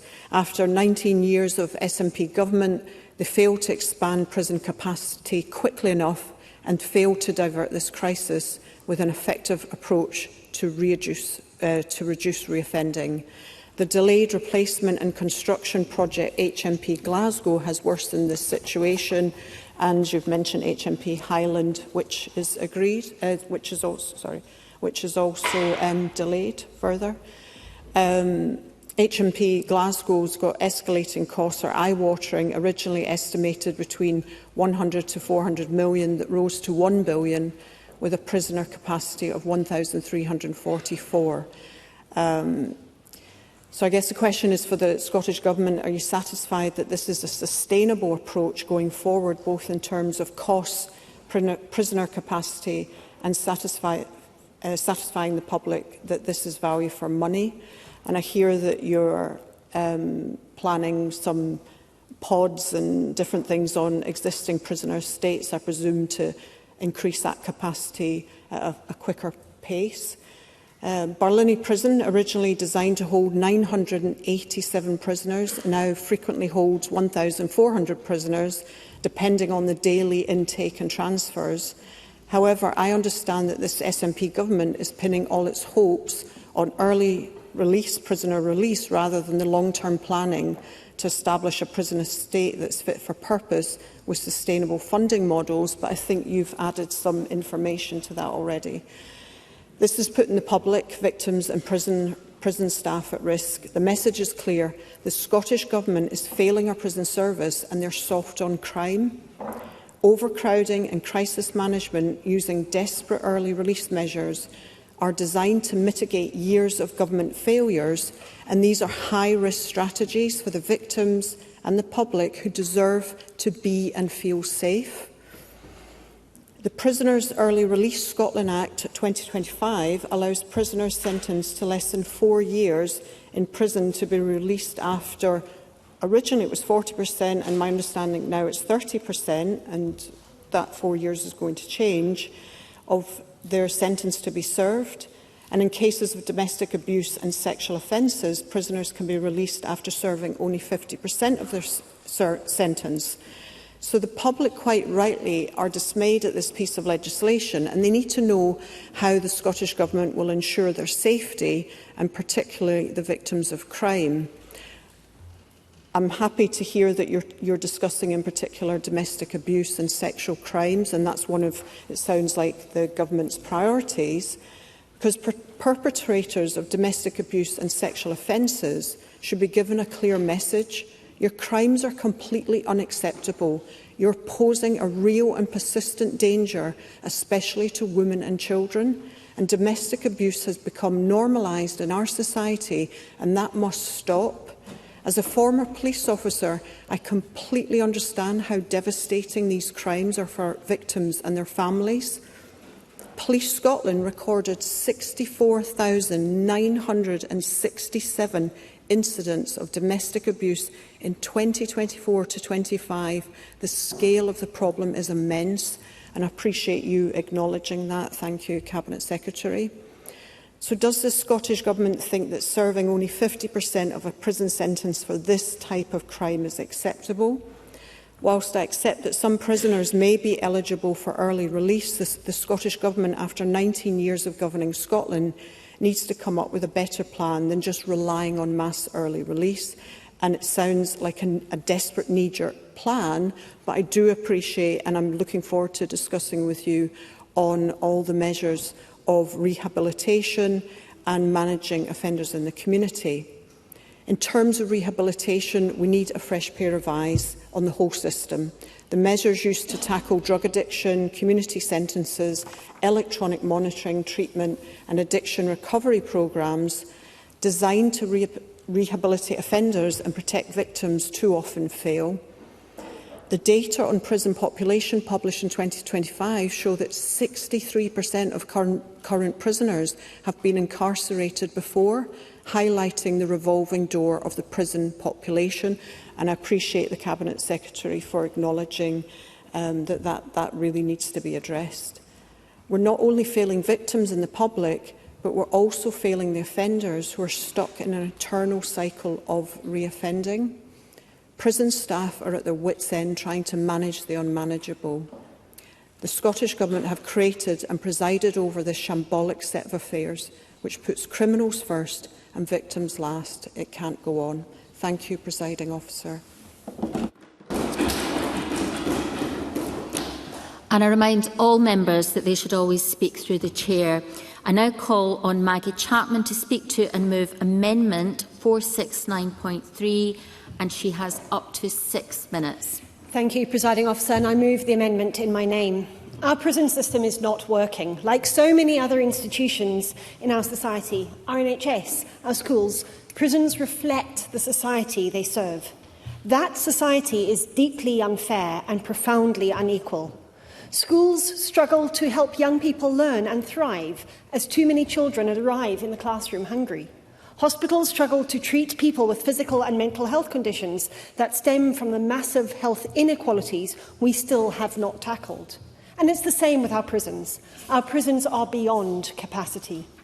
That's because our imprisonment rate is significantly above the European average and above even a string of non-democratic countries such as China and Saudi Arabia. It's not because crime is out of control in Scotland. Overall levels of crime are about half what they were in 1991. But we've left prisons, just like our schools and NHS, to pick up the pieces of failures elsewhere in society. That doesn't serve prisoners well, it doesn't serve prison staff well, and it doesn't serve the communities that will receive those prisoners after their incarceration well at all. As we have all accepted with the promise, our care system is failing, and that shows up in our prisons, where around 30% of prisoners have had previous experience of the care system. Nobody disputes that we have a major drugs crisis in our country, and it is no coincidence that most prisoners enter prison with challenges around drugs. Many prisoners will leave with a drug problem too, prison having done little to help them. Far too often, we take people who have already been failed by society and place them in institutions that fail them again. institutions increasingly unable to guarantee basic standards of welfare, dignity and human rights. Just yesterday, the Criminal Justice Committee heard that the UN's Nelson Mandela rules that lay out the very bare minimum standards expected are not being consistently upheld in Scottish prisons. We also had instances of foreign courts refusing to extradite prisoners to Scotland because basic conditions are so poor. If our prisons cannot guarantee basic standards of safety, dignity and human rights, what confidence can we possibly have that they are doing the far more demanding work of rehabilitation? It's no surprise then that prisons often perform worse than alternatives when it comes to reducing reoffending and preventing future harm. Short sentences for non-violent crimes in particular, where there are the clearest alternatives, have some of the highest rates of prisoners leaving prison and becoming in conflict with the law again. Yet 73% of custodial sentences received by people in 2023-24 were for one year or less, and sentences of 3 to 6 months were the most common over the past decade, making up 30% of all custodial sentences in 23-24. For those who have committed less serious crimes, serving shorter sentences, it makes no sense at all to spend, as the motion states, £52,000 a year in prison, given that we know in so many cases prison will not help them stop reoffending. And we cannot build our way out of this challenge. Building more prison places does not address why our prison population is so high in the first place. So we need to totally rethink what prisons should look like and what they are there to do. Scottish Greens believe we need a justice system that relies far less on imprisonment than it does today, and far more on prevention, restoration and rehabilitation. With greater use of effective alternatives to custody and sentencing that follows the evidence, we will need fewer prisons, but better resourced ones that can genuinely support rehabilitation and reintegration. That's an approach that is working right now in other countries. As here in Scotland, crime in the Netherlands has fallen over recent decades. But unlike here, it has resulted in significant falls in the prison population. Between 2005 and 2010, Dutch prisons showed a fall in population of 44%, and the Netherlands closed 20 prisons. That's because they are making greater use of community sentencing and focusing on prevention rather than imprisonment. No, not just now. Mark Simpson. No, I said no, not thank you. Apologies. Prison reform should allow us to do that upstream work that we know will work to help people avoid prison in the first place. The Scottish Government's own penal policy advisers have cited evidence from the Edinburgh study of youth transitions and crime that shows that poverty, poor housing, unemployment and weak community infrastructure increase the risks of social exclusion. They fuel distrust and disaffection and ultimately increases the risk of conflict with the law. And where people do fall foul of the law, those same advisers have said we need much more focus on early intervention pathways, because formal prosecution often escalates problems, increases stigma and limits opportunities for change. Some people pose a significant risk of harm to society. We must have ways of preventing such harm. Indeed, harm reduction must be a cornerstone of our justice system. But for many, I'd argue the vast majority currently incarcerated, women, neurodiverse people, people with mental health issues, the overwhelming evidence is that prisoners not only do not work, but actually make things worse. We cannot keep doing the same thing over and over again and expect different results. There's a word for that. But we don't have to. Other countries have shown us the way. We must understand the socio-economic causes of crime and tackle them accordingly. Where people do commit crime, we must exhaust the whole suite of approaches that work better to punish appropriately and rehabilitate before considering prisons, which most often do neither. And where incarceration becomes necessary, those places must have the resources they need to rehabilitate, to genuinely help people do better in the future. Only then can incarceration genuinely be the last resort, rather than a place where we warehouse the problems society has chosen not to solve. Thank you.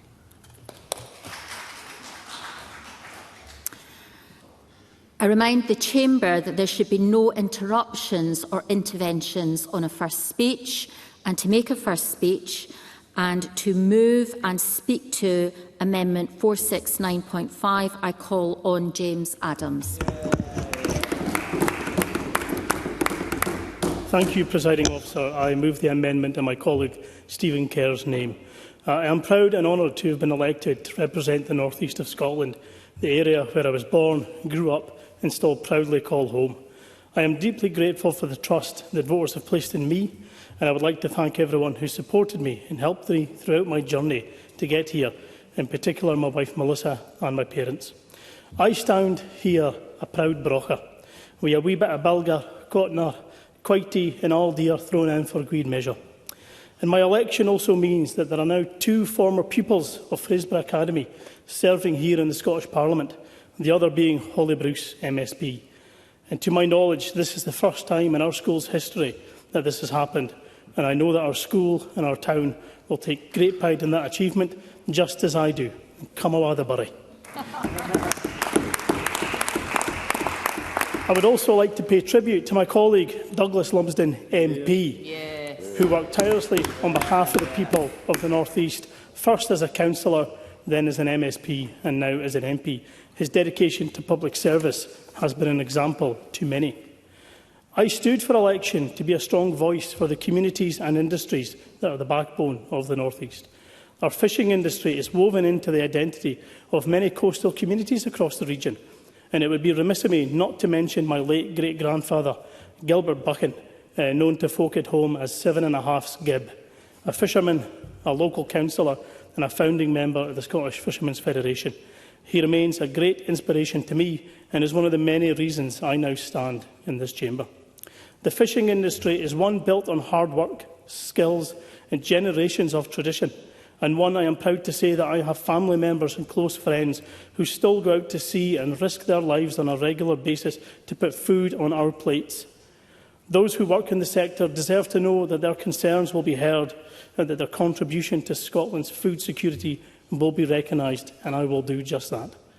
Our farmers and agricultural workers also play a vital role in the life of the North East, yet many face increasing pressures from rising costs and labour shortages to uncertainty about future support. Farming is not just an industry, it is a way of life that sustains communities across our region. The oil and gas industry has been a cornerstone of economic success in the North East and right across Scotland. However, in recent years, many workers and families have faced uncertainty as jobs have been lost and investment has declined.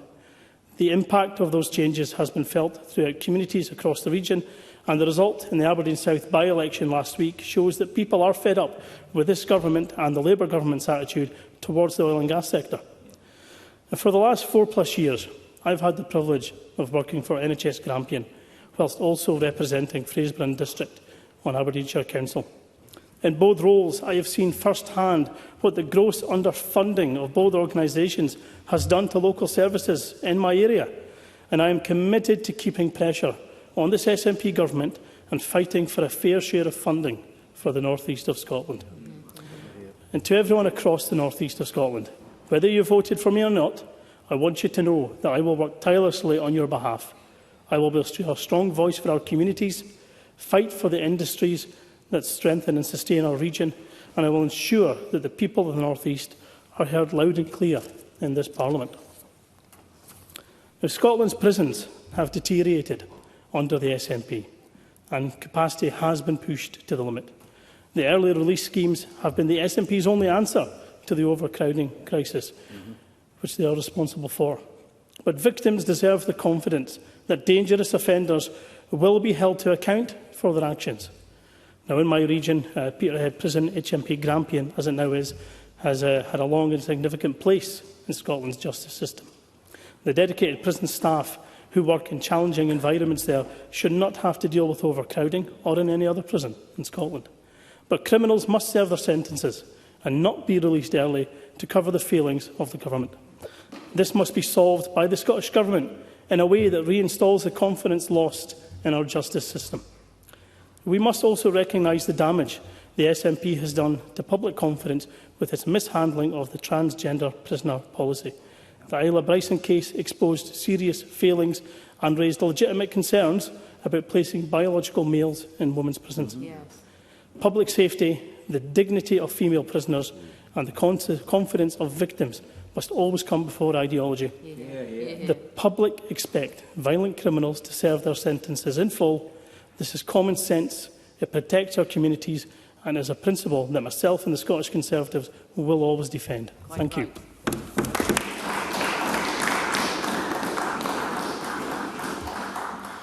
I now call on UP Chow Turvey to move to and speak to Amendment 469.4, up to 4 minutes. Thank you, President. Thank you, President Officers. I move this amendment in my name. I would also like to remind the Chamber of my social interest. I'm the sitting councillor still on Aberdeenshire Council. On the whole, the motion proposed today by the Scottish Government is fair, and we welcome the Government's decision to launch a consultation. Yes, our prison population is too high, and the cost to the public purse is too much. Yes, victim support is paramount, and we must work together to rehabilitate offenders. Like much of what the Scottish Government promises, is forward-thinking, liberal and just. But for the moment, these are still words on a piece of paper, spoken aloud in the Chamber, far from the reality what people across Scotland are facing every day. Because Scotland's prisons are again operating at or near critical capacity. Some people are bunked into tiny rooms made for one, confined for 23 hours a day, within a prison estate better suited for the last centuries. This is a serious problem for prison staff, for rehabilitation, for public confidence and ultimately for public safety.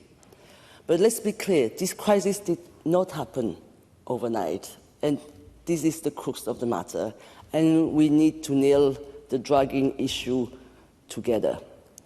Presiding Officer, I'm a newly elected member. I share this characteristic with over 60 other members across this chamber, including dozens from within the government itself. We have come here with fresh ideas, renewed enthusiasm and close tie to the community we represent. And with many across this chamber, regardless of party affiliation, I share progressive liberal values and need this issue as well as many others. So I ask them to listen and to be bold enough to agree because, again, this crisis did not appear overnight. The Scottish Government has known for years that the prison numbers were rising. While we welcome action, we are left wondering why it is yet again reactive instead of proactive. It knew costs were recovering from the pandemic backlog. It knew more serious cases were progressing to the justice system. It knows remand numbers remain stubbornly high, and it knows that major prison replacement projects are slipping behind schedule. We welcome the consultation, and we are grateful for the listening ears in our concerns. But we press the government on the timing of the debate. Instead of planning ahead for decades, we have, again, emergency measures. It is simple. Dangerous offenders should be in prison. Victims deserve protection. Communities deserve safety. Prison is a punishment, but should also serve to rehabilitate. We have the tools needed to exist in a just society. With a record high prison population, we need only to look at some of our Scandinavian neighbours, for example, how it can be done differently. But instead of the investment needed, we are left with patching band-aids, while the wraparound care to make sure they have the support when they are back home is thin and increase the risk of reoffending. I call on the Scottish Government in all areas, but especially concerning our prison, to invest, plan strategically and most critically face the fact we need court backlog cleared. We need to fix the root cause of our spending. We need remand reduced when it's safe and appropriate. And we need credible and properly enforced community sentences. We need investment to rehabilitation that cuts reoffending. And we need to plan ahead, but not barely coping from one crisis to the next. My critique today doesn't come from a place of value, but a place of delivery. To my fellow new members across the chambers, please don't let the next 5 years be about us sharing values and disagreeing on delivery. Hold your party to account and take the action Scotland needs. Thank you.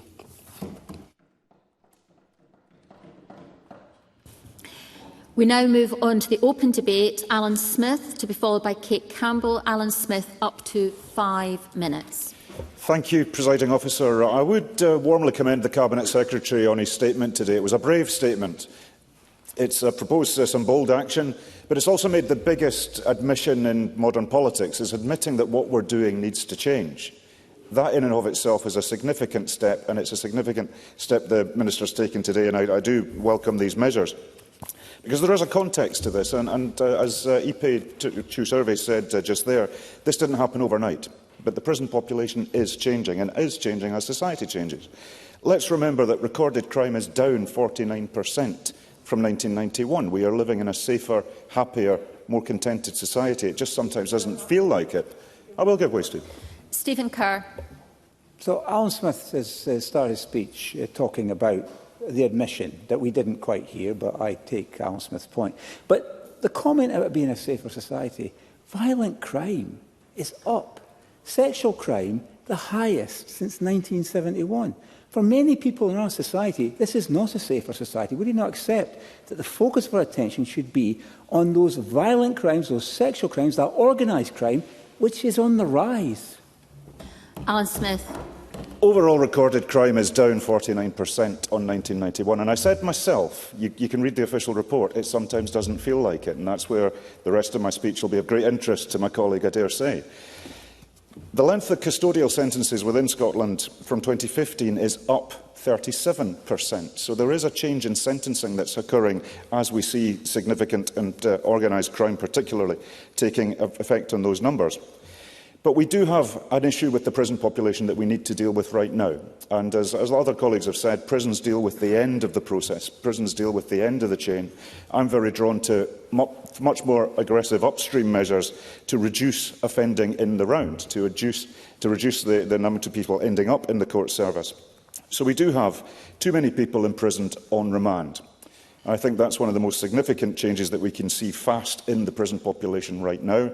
So I very warmly welcome greater use of GPS, a greater focus on home detention curfew. I think that's a very productive area for us to be looking at quickly, because I think that will effect change in the prison population fast. So that is, I think, to be welcomed. We also have to admit that we have too many people in prison. Even if we do reduce the population to capacity, we'll still have one of the highest prison populations of any Western European country. That's too many people in jail. When we need to surely be looking at rehabilitation, we need to be looking at reducing reoffending, we need to be looking at stopping offences in the first place. So one of the things that I would commend to the Minister for a further consideration... intervention, Carol? Please. Carol Malkin. Thank you very much. I really appreciate you taking the intervention. Very interested in this upstream, and I'm particularly interested in women, because I feel that we do know that women should not always enter the criminal justice system, but particularly prisons, and perhaps there's more the Cabinet Secretary could do in that area, because there's lots of research in that. Alan Smith. I'd very strongly agree with that point, and thank you for it. I think it's an issue that we do need to look at this in a much wider context than just reducing the prison population. We need to look at why the prison population is as high as it is. We need to look at why people are ending up in prison, because there are other measures that we can be taking to help people not get into that circumstance at all, particularly women. I have to agree with the member. But I would commend to the Minister, the Cabinet Secretary, the idea that we need a strategy for the older prison population. That's also an area where I think we could take a different approach, where there's a number of people who have been convicted of terrible crimes, of course, but their risk to the general population is much less because of age, because of circumstances, than it used to be. And that wasn't in his speech today, but I would suggest it's an issue that would be very useful for us to look into. Because the wider picture has to be looked at. It's not just about the prison population, it has to be the wider picture. The prisons are at the end of the story. They're dealing with the symptoms of the failure of us as a society. And I'm not interested in pointing fingers at any particular party. This is something that we all need to be looking at. Early interventions surely have to be the focus. And I'm very drawn to the Lib Dem amendment today, which I thought was very constructive and has a lot of good ideas in it. And I certainly hope that we'll be accepting it from the government's perspective.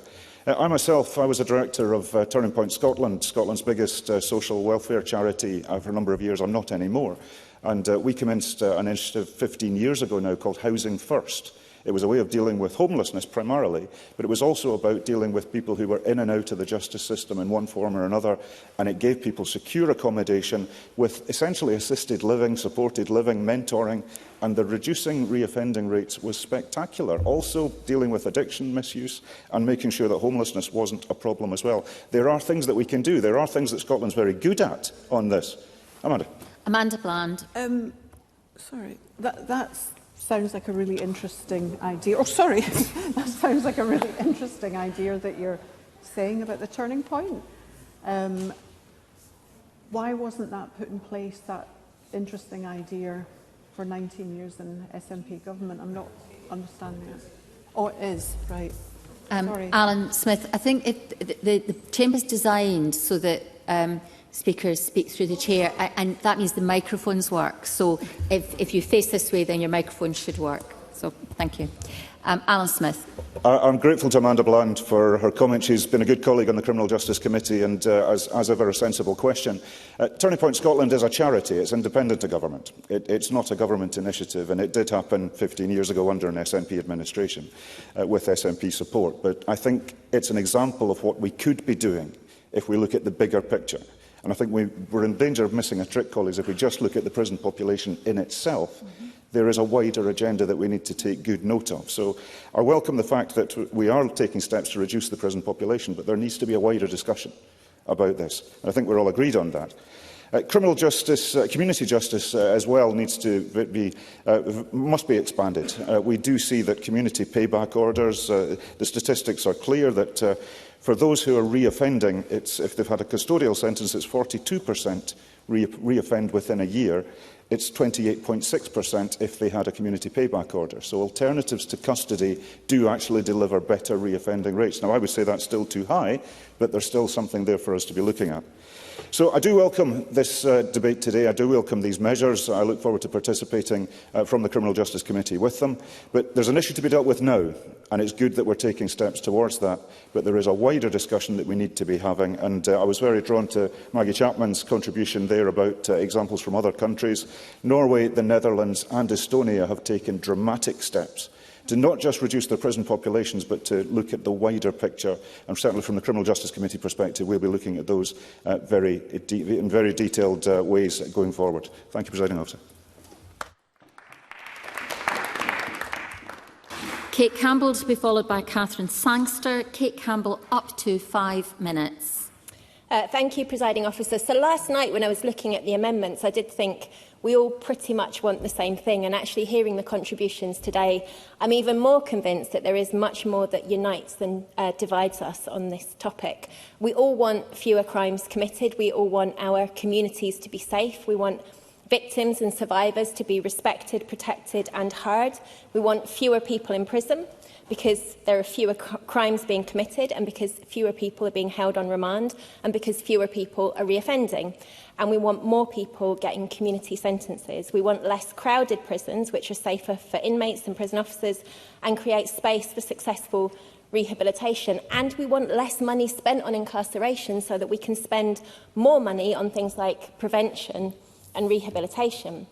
So to that end, I hope that colleagues across the Chamber would welcome the £1 billion of investment from the Scottish Government that will be invested in Scottish prisons this year, and also the very positive proposals set out by the Cabinet Secretary. I'll make progress. So although money and investment and focus on these priorities are very welcome, I also think we need to be realistic about what is driving crime and offending, because the evidence exists. The Scottish Prison Survey in 2024 set out that 42% of respondents stated that a social worker was involved in their lives when they were growing up. 42%. That is a massive overrepresentation as compared to the general population. In 2018, the Scottish Government published a paper on childhood trauma links to adult criminal behaviour, and the publication noted that 45% of adult prisoner survey respondents reported that they had been physically abused as a child in their home. 45%. Again, a massive overrepresentation as compared to the general population. And the Scottish Prison Service statistics show that individuals from the 10% most deprived areas account for 31% of all arrivals into prison in 2022-23. Again, disproportionate overrepresentation. We know that people who end up in prison are much, much more likely to have faced disadvantage, trauma and poverty. And if we tackle inequality, we are literally tackling one of the main root causes of crime. And what is so sad is that often the circumstances of one family member being in prison perpetuates disadvantage for other members of that family. Families outside estimate that around 27,000 children and young people experience a parent's imprisonment each year in Scotland. And having a family member in prison creates, sustains and entrenches poverty for the families left behind. Families are well taken intervention. Stephen Kerr. I'm grateful to Kate Campbell for giving way. She made the point just a moment ago about poverty. Can I ask her then to agree with me when I say that the last thing we should be doing in this Parliament is agreeing to budgets that involve cuts to the college sector, that put higher education into difficulty financially, or that threaten the number of apprenticeships? We should be growing all of those sectors because they are the golden tickets that take people out of poverty and prevent the social outcomes that she's describing. Would she agree with that? Kate Campbell. I think there are many, many things that we need to do to tackle poverty and inequality. And if he listens to the rest of my speech, he will hear them. And I hope that if he agrees that poverty is an underlying factor, then he will agree that, for example, the Scottish child payment is absolutely transformational. So families on average spend £180 a month supporting the person in custody. And we found out just yesterday that 1 in 5 families are left with just £12 a week after outgoing. So this will be families that are living in the highest levels of poverty, the families disproportionately more likely to be impacted by incarceration, and also more likely not to be able to afford to visit and support incarcerated family members. So we have to break this cycle. Prison still has a place, very much. We need our communities to be safe, but where prison is not necessary, where a community sentence or home detention can be used instead, the benefits are huge. Keeping families together, keeping people rooted in their communities and making it so much less likely that that person will reoffend, because at the end of their sentence they aren't ejected back into society with no life to return to. So I am so glad that the Scottish Government is investing £169 million in community justice this year, because that is how we break the cycle. For me, a huge part of that has to be about how we prevent young people getting caught up in the criminal justice system, using peer mentoring projects like Turn Your Life Around to help young people who maybe don't have the role models that they need in their lives, or restorative justice, which empowers victims and survivors while helping offenders to understand the impact of their crimes on other people, or using trauma-informed community custody units like the Bella or Lilias centres, where women on low supervision can rebuild their lives. But also, we need to take a whole life, whole society approach. When we consider investment in social justice, in the Scottish child payment, in social housing, in mental health services, in youth work, in keeping the promise, in any measure that reduces inequality and makes our society fairer, we must also consider this to be tackling the root causes of crime, bringing down our prison population and making our communities safer. These are the outcomes that we all want to achieve, and I hope that we can agree on that.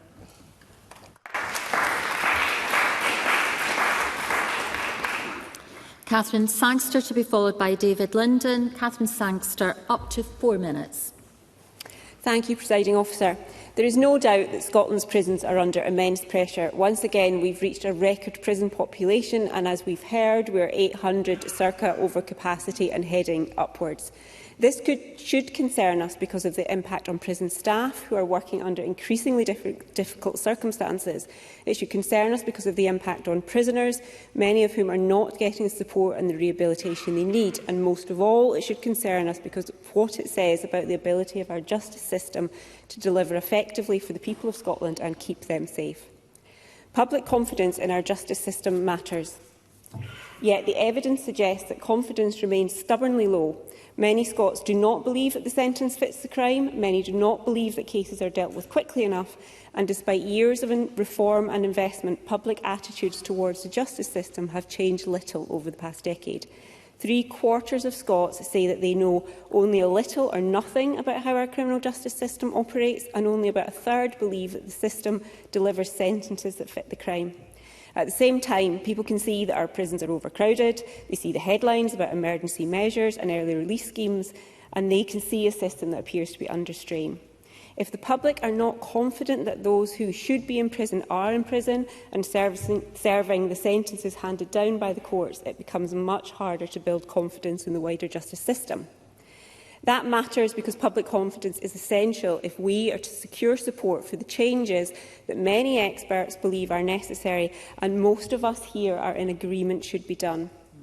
As others have said, community justice has an important role to play. It's often far more effective in reducing reoffending and in many cases delivers better outcomes than short-term imprisonment. And in conversations I've had with local police, they've referred to what my colleague Pauline McNeill spoke about, this revolving door of people going to prison, getting out and reoffending again, and we have to break that. We have to break that cycle. But these arguments will only carry weight if the public have confidence that alternatives to custody are robust, effective and properly enforced and indeed properly funded. I welcome the fact that the Government's motion recognises the complexity of the changes and their commitment to community justice. But as Scottish Labour's amendment makes clear, we need greater urgency. We need a clearer understanding of why existing efforts to reduce reoffending and support rehabilitation are not delivering, and we need to look at how we can make progress. We need a credible plan to address overcrowding in a way that protects public safety and restores confidence in the system. It's clear from this debate the status quo is not working. For too long, confidence in our justice system has remained stagnant, while pressures within our prisons have continued to grow. This is not simply a question on prison numbers, it is a question on public safety, public confidence and public trust. If we are serious about strengthening Scotland's justice system, the Government must do more, and it must do more with greater urgency. David Linden to be followed by Michelle Campbell. David Linden, up to 5 minutes.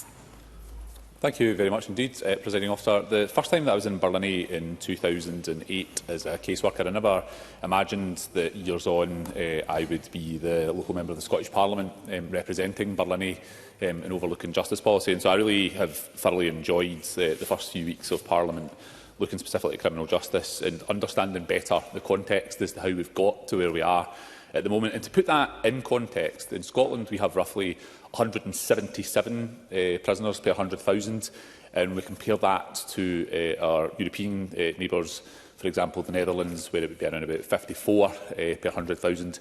So it gives you an idea that the course that we have followed hasn't necessarily worked. And you can look at other countries, whether it's the Netherlands, whether it's Finland, and the thing that they've got in common is that they are countries that took radical, bold action, and that's exactly what the Cabinet Secretary is attempting to do today.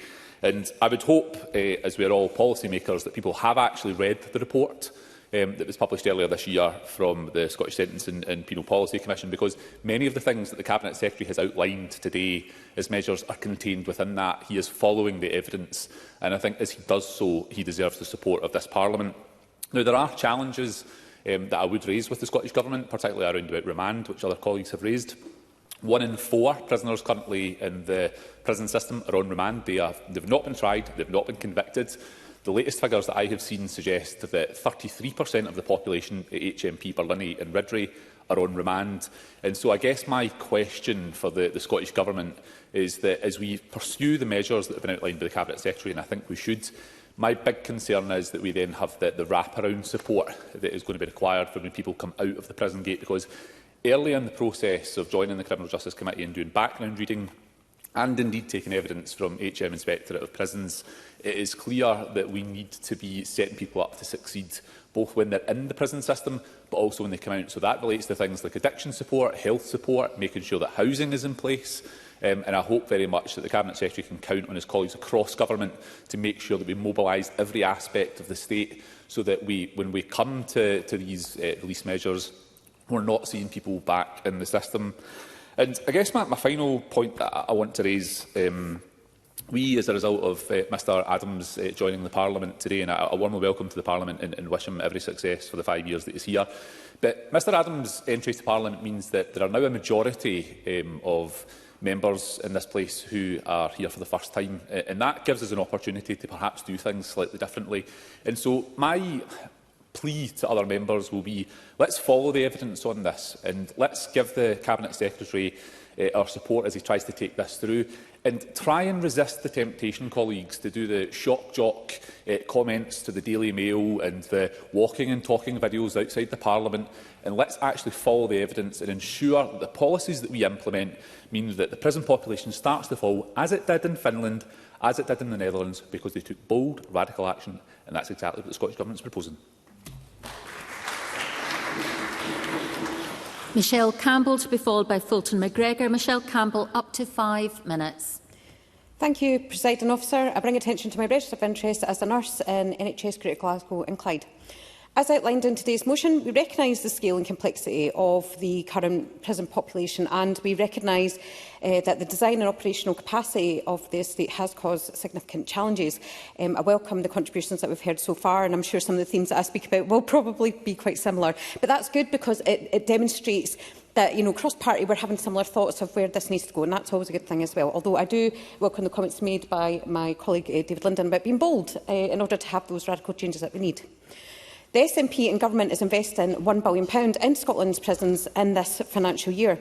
And while we recognise that this support is welcome for dealing with the overpopulation of our prisons, we also understand that to ensure that the prison population remains stable, we need to invest further in rehabilitation and safer communities. I recognise this SNP Scottish Government is investing around £169 million in community justice services in this financial year as well. Evidence has shown that community-based sentences are often more effective than short prison sentences at reducing reoffending, have a wider community benefit, whilst also allowing for consequences for criminality to be addressed with proportionality. Over my years as a mental health nurse, I have cared for many individuals who have also been offenders. It's important that we recognise that there is specific legislation in the main mental health legislation for Scotland, the Mental Health Care and Treatment Act, as amended by the Mental Health Scotland Act 2015, for those who are deemed to be mentally unwell at the time of criminality, receiving specialist care and treatment within our forensic services. But this isn't the end of the matter. We know that many offenders within our prison population have experienced adverse childhood experiences, such as neglect, abuse, addiction within the home, and are care experienced. The lives they have lived can have a cumulative impact, and for some, repeat offending and a reliance on institution can become the norm. There can be vulnerability that, if not addressed, can have adverse outcomes for that individual, but as well for all of us as a whole in society. This is why, in my opinion, the work of the Scottish Government that they are doing and carrying out through the promise is so important, as it directly supports children and families. We know that the promise exists to support the transformation of how Scotland cares for its children, care-experienced adults and families.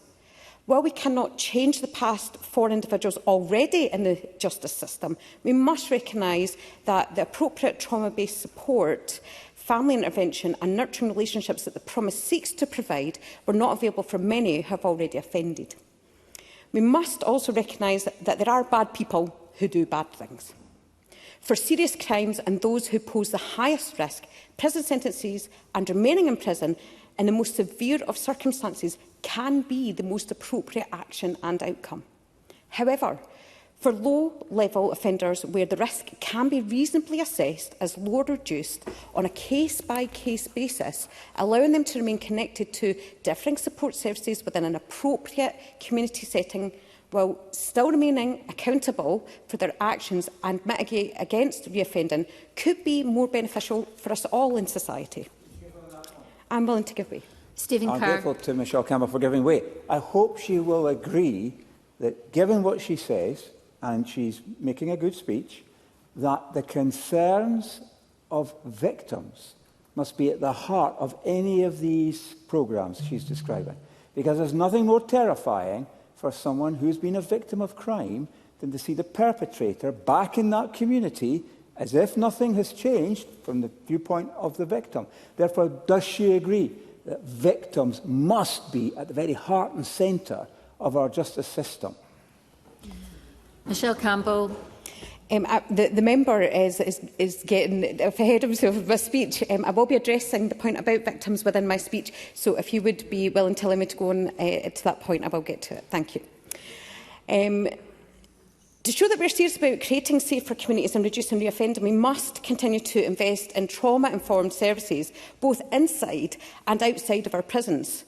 By providing adequate support to those affected by childhood trauma, including mental health support, work to tackle addiction and help to rebuild their lives, we can break the cycles of both offending and reoffending that can often span generations. Supporting victims must also be a priority in serving justice where appropriate. Restorative justice, which Kate Campbell, a fellow Campbell, has also raised and made the point about today, can be an opportunity for increased accountability on the offender, empower the victim and victims, and an opportunity to potentially have some closure, or at least allow victims to move forward from those events. Justice must be firm, fair and focused on prevention, as well as on punishing those who deserve it. The challenge of the rising prison population cannot be solved by incarceration alone. Continued investment into rehabilitation, the prison estate, as well as community-based justice, all have a role to play in supporting modern society and also allow the opportunity to address the root causes of offending, support victims, as well as seriously address the need to be ambitious to prevent reoffending and support offenders who have trauma backgrounds and adverse experiences to access appropriate supports consistently. Thank you. Fulton McGregor, up to 5 minutes. Thank you, Presiding Officer. Scotland's prison population is at a critical point. As today's statement demonstrates, the Scottish Government recognises the importance of this issue and are taking action through sustained investment, careful planning and a clear focus on public safety. The 26-27 budget includes investment of £1 billion in Scotland's prisons. This is a significant commitment to our justice system. It's an investment in capacity, in safety and rehabilitation and in the long-term effectiveness of our prison estate. We all recognise that prison remains an essential part of our justice system. It is the appropriate place for those who have committed serious crimes against people and society and for those who present a risk to the public. The protection of victims and the safety of communities are central to the Scottish Government's approach. Scotland's prison population continues to rise despite the lowest number of recorded crimes. The average custodial sentence length has also increased by 37% between 2014 and 15 and 23-24, and this is all having an impact on our capacity within the prisons.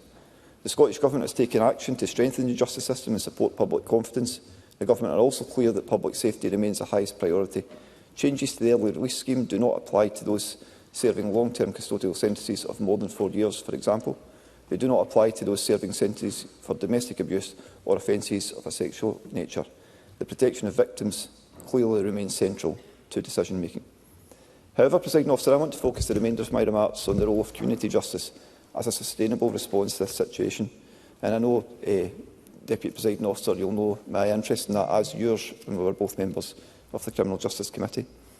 Evidence shows that community-based sentences are effective in reducing reoffending.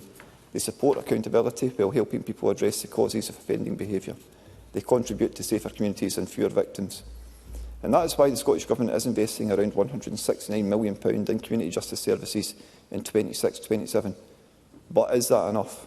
Personally, I don't think it is. It's a minuscule amount of the justice budget, which is very, very heavily weighted towards punishment. The additional £10 million to support diversion from prosecution, alternatives to remand, community sentencing and through care services is welcome, and it does build an investment of £25 million over the previous 2 years. And I also welcome the Cabinet Secretary's remarks in terms of reviewing community justice. But the evidence is already clear. Statistics show that people released from custody experience higher rates of reconviction than those who receive non-custodial sentences.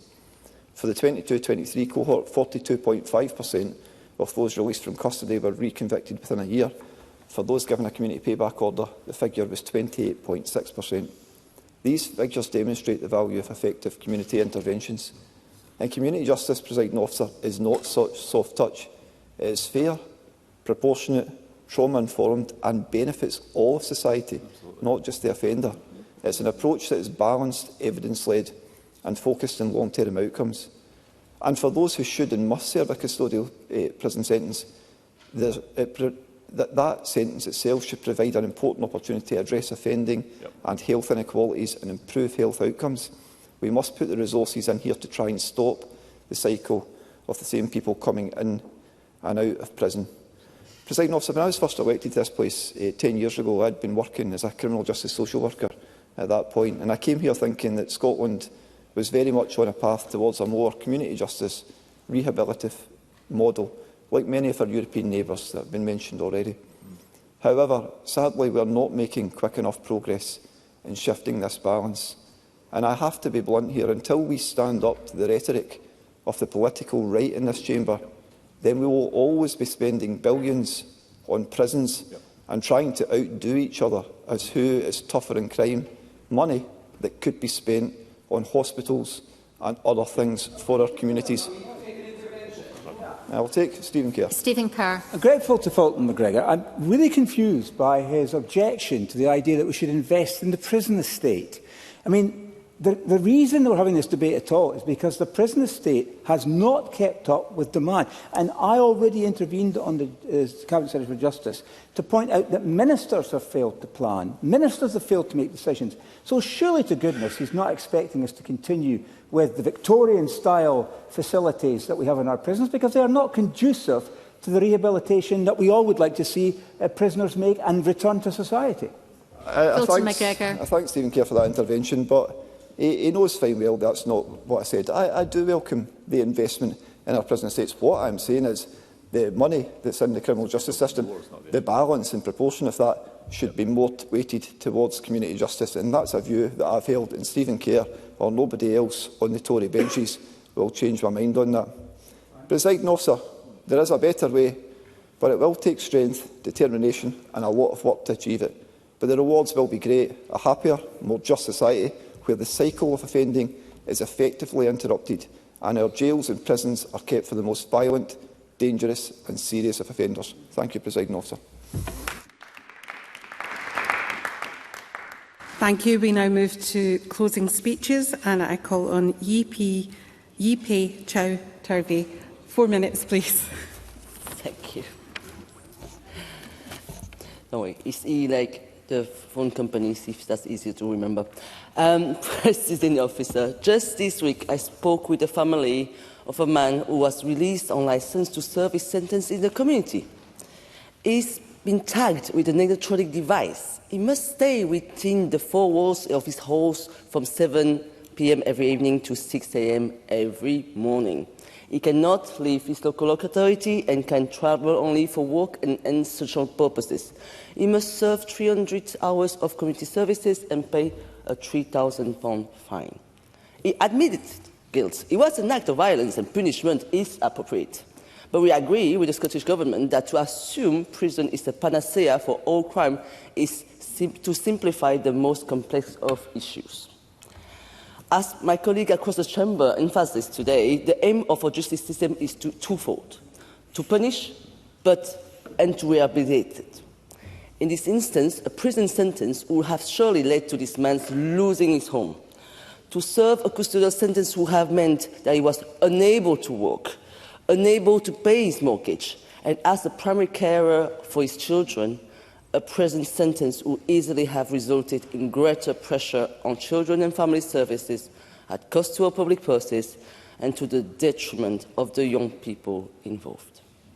Home detention, that's a part of wider set of tools to manage our prison population, do works. And yet the number of prisoners on home detention curfew is lower now than it was 10 years ago. In the 3 years between 2016 to 2018, an average of 288 prisoners went on home detention at any one time. And during the same period ending in 2025, the average was 87. We have tools at our disposal to manage the prison population. We need to use them. And the same for our prison size. We are going in 2 very different directions. On one side, we're going for gigantic prisons, and one side with smaller ones, who are more community-oriented. But what are the researchers telling us? Which one suits better for society? Which one suits better for rehabilitation? As so clearly described by Pauline McNeill, I call on the Scottish Government to take the action needed to clear the backlog in the justice system. We do need to reduce the number of people held on remand. As colleagues across the chamber, several of them stated, offending so often sit hand in hand with complex issues faced by the offenders themselves. We call on the Scottish Government to pour into programming that works to treat this underlying issue, including addiction support, services to improve mental health, and supported housing and families, as Kate Campbell, Maggie Chapman, Michelle have said. Like actually at the beginning, the Cabinet Secretary highlighted, community sentences need to be effective. And I'm again reminded of my discussion with that family of that man on licence in the community. They report a broken community payback system and hours wasted by a poorly managed scheme. For these reasons, the Scottish Liberal Democrats call on the Scottish Government to publish a long-term strategy for achieving a sustainable prison population which commands public confidence. Justice cannot be about one emergency after another. This problem is solvable and has not come as a surprise. I call on the Scottish Government to take hold on the bold decision we need to affect deliverable, actionable sentence differences. That's what we have elected to do. Delivery, action, getting things done. That's why we are committed to deliver in this Parliament, and I call on the Government to work with us, where our shared values align to create lasting benefits for people of Scotland. The current crisis in our prison system is a consequence of years of being on the bottom of the to-do list. The backlogs on the justice system, the delay to the prison infrastructure, and the high remand population, and missing over predictable pressure on the prison estate. It's like that unloved but necessary drawer of doom in your home that you always do last and only find time to sort it when you can't close it anymore. Let's agree to this and move forward with purpose. Thank you, Presiding Officer. Thank you. I call Stephen Kerr. Up to 6 minutes, please, Mr. I think YP Chow Turvey has summed it up very well. This whole issue has been at the bottom of the to-do list. I think that is exactly where we're at, because when you look at the subject of today's debate, as described in the government motion, it's achieving a sustainable prison population, and that is a perfectly reasonable objective which we can all share in. But I will give way. It certainly has not been any further from the top of the pile of my to-do list than would reflect in the fact that after a month in post, I've presented to Parliament a plan for how we achieve a sustainable prison population. Stephen Kerr. With the greatest respect to the Cabinet Secretary, he's presented a consultation on some ideas that might address this issue. And I think that's a more accurate portrayal of what his statement as part of his speech contained. But I'm afraid that I'm not necessarily commenting on the few weeks that Neil Gray has been the Cabinet Secretary. And of course, we approach any new appointment of a Cabinet Secretary with high hopes that there will be words, yes, but there will also be some actions and some delivered outcomes. And therefore, I have publicly welcomed Neil Gray to his position and would wish him, on behalf of the people of Scotland, all of us, that he is successful in achieving the things that we all know need to happen in terms of our justice system. Because Pauline McNeill is right. We are at a low point of public confidence in the justice system. And before we go any further in a debate about how we fix a problem, I think it's instructive that we discuss how we got here in the first place. How did we get to the point where there's 8,300 prisoners in the prison estate in Scotland, which is designed for 7,800? How did we get to the point where we have the worst deaths in custody record, probably in the whole of Europe, certainly 3 or 4 times that of England and Wales? And how did we get to the point where rehabilitation opportunities are so under pressure and so limited in terms of accessibility? Of course I will. Thank you for taking the intervention. Does he recognise, as most people across this chamber have agreed, that poverty is a significant driver of people ending up in the prison system, that his Conservative government did so much damage to this country, particularly introducing universal credit, which pushed thousands of families into poverty? Does he accept responsibility for his party's impact on the increase in prison numbers? Stephen Kerr. The Cabinet Secretary has got a challenge in his hands, because if that is an example of the kind of knockabout politics that you... Surely not. Members. Surely not. Surely not. Surely not. Here I am, trying to be a constructive participant in this debate, and what do I get? Tory, Tory, Tory. Well, we can have debates like that if you would like, because I'm quite adept, I think the Cabinet Secretary would agree, in participating in such debates, but I'm trying to be constructive, and we have to take a problem and understand its roots before we can begin to challenge it. I would never not give way to David Linden. David Linden. Mr Kerr will be aware that in 2023 the then Conservative government embarked upon a process of early release. And I'm sure he will also be aware of some of the work that was undertaken by his, indeed our former colleagues at Westminster, Minister Ed Ardgar and David Gauck. So I understand why he might want to look back, but will he reflect on the situation that the former ministers Gauck and Ardgar did in terms of looking at this stuff and actually come up with some solutions as we are trying to do today? Stephen Kerr. I stood up to intervene on Alan Smith in order to compliment him on his opening, which was an acknowledgement of the problems we face. I think David Linden also has acknowledged the problems we face in his remarks. All I'm looking for from the Scottish ministers is a degree of humility to say, look, we've got this wrong, and there's another way to do this. And that's produced by a government commission, but for those of you who don't know, he's holding up the Independent Sentencing and Penal Reform report. That document certainly is worthy of a good read and of lots of debate, but it's not an acknowledgement by the front bench, which is all I seek, really. It's a very, very small expectation on the part of myself, on the Cabinet Secretary. They would admit they got this wrong, that it was at the bottom of the to-do list, because that's a starting point for us all to work together, and not the interventions such as we had from Kate Campbell. But I will accept, of course, an intervention from the Cabinet Secretary. I certainly don't regret, nor will I apologise for the fact that we are prosecuting more serious offences, including sexual offences, including historic sexual offences that have driven the increase in the long-term prison population and are a significant contributor to the fact that we have the prison population that we do now. Stephen Kerr. And I applaud that. But that's not an admission of where things have gone wrong. We're all going to agree, and I'm glad that the Cabinet Secretary does agree, that we should be locking up those bad people. One of the SNP speakers says bad people do bad things. Somebody at the back here. Exactly right.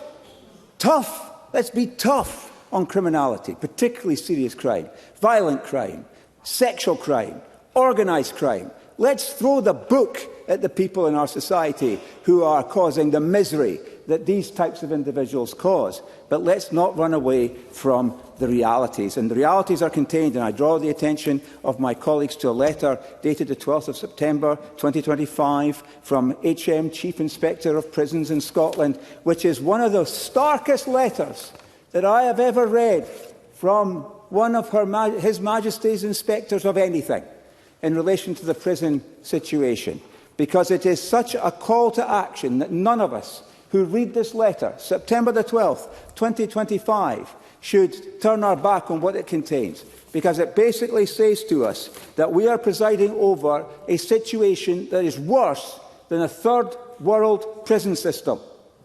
And how does that possibly bring about remediation or rehabilitation? How does that possibly, the point that was made by one of the Green speakers about countries looking at our prison system and being reluctant to extradite people into our legal system, that's unacceptable for me as a Scot and as a Scottish Conservative, because I want to have a rigorous justice system with victims at the heart of it. But what this letter says, Deputy Presiding Officer, repeatedly, is that none of this is unexpected. It wasn't a flash weather moment, what we have in our prison system. It's the result of being at the bottom of the to-do list. And why don't we just accept that that's what's happened for the past couple of decades? And then perhaps, with that degree of a foundation of honesty about where we're at, we can do something about it. I'm being invited to conclude, which I will happily do. I've not been able to deliver the speech that I prepared, and there's nothing new about that. But I will say this, ministers were warned. Read this letter, colleagues. 12th of September 2025, HM, Chief Inspector of Prisons in Scotland. And this is the reality check that we, in all parties, and particularly in government where the responsibility rests, that this is the reality check that we all badly need. Thank you. I can assure Mr Kerr that he did get extra time for the interventions that he took. Our next speaker is Kate Nevins. 6 minutes, please. Thank you, Deputy Presiding Officer. I'm really grateful to be having this discussion. And while we all may have slightly different approaches on exactly what needs to happen I will be making progress, but thank you. To what needs to happen to address the problems with our current prison system. It seems clear from the debate today that our prison system here in Scotland isn't working, that it's broken. As we've heard, we have one of the highest imprisonment rates in Western Europe. We've also heard about how our prison system is failing to rehabilitate people and failing to prevent reoffending. In fact, around 43% of people released from custody in Scotland go on to reoffend.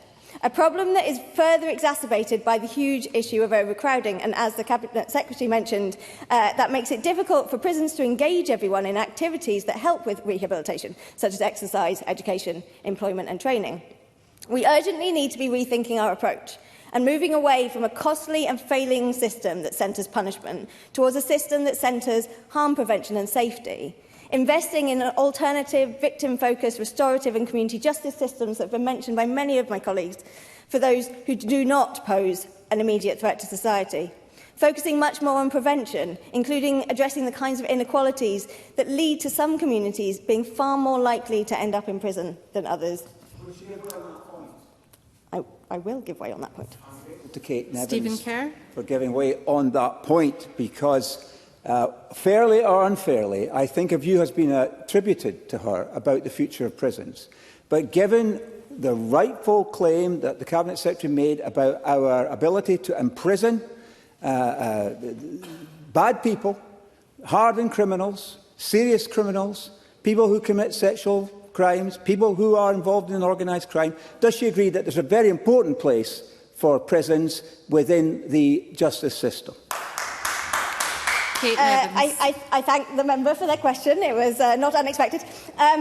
What I want to see is a complete overhaul of the current prison system, including over time radically reducing the numbers of people we incarcerate. I'm responding to an intervention. And building a justice system focused on harm prevention and safety and accountability rather than punishment. For me, that still means a system where people who are a violent threat to communities are removed for our safety, but that system can and should look a lot different to our current broken prison system. In too many cases, our prisons house people who are already experiencing vulnerabilities like poverty and substance misuse. Janie Starling from Level Up, a feminist organisation that campaigns for an end to the imprisonment of pregnant women and mothers, has described prisons as warehouses of people who have fallen through our social safety net. The evidence we have proves Janie's point. 63% of people in prison have an alcohol use disorder. Almost half of people arriving to prisons in 2024-25 were from the 20% most deprived areas of Scotland. And according to the Prison Reform Trust, 70% of women prisoners in Scotland report that they have been a victim of domestic abuse or violence from their partner.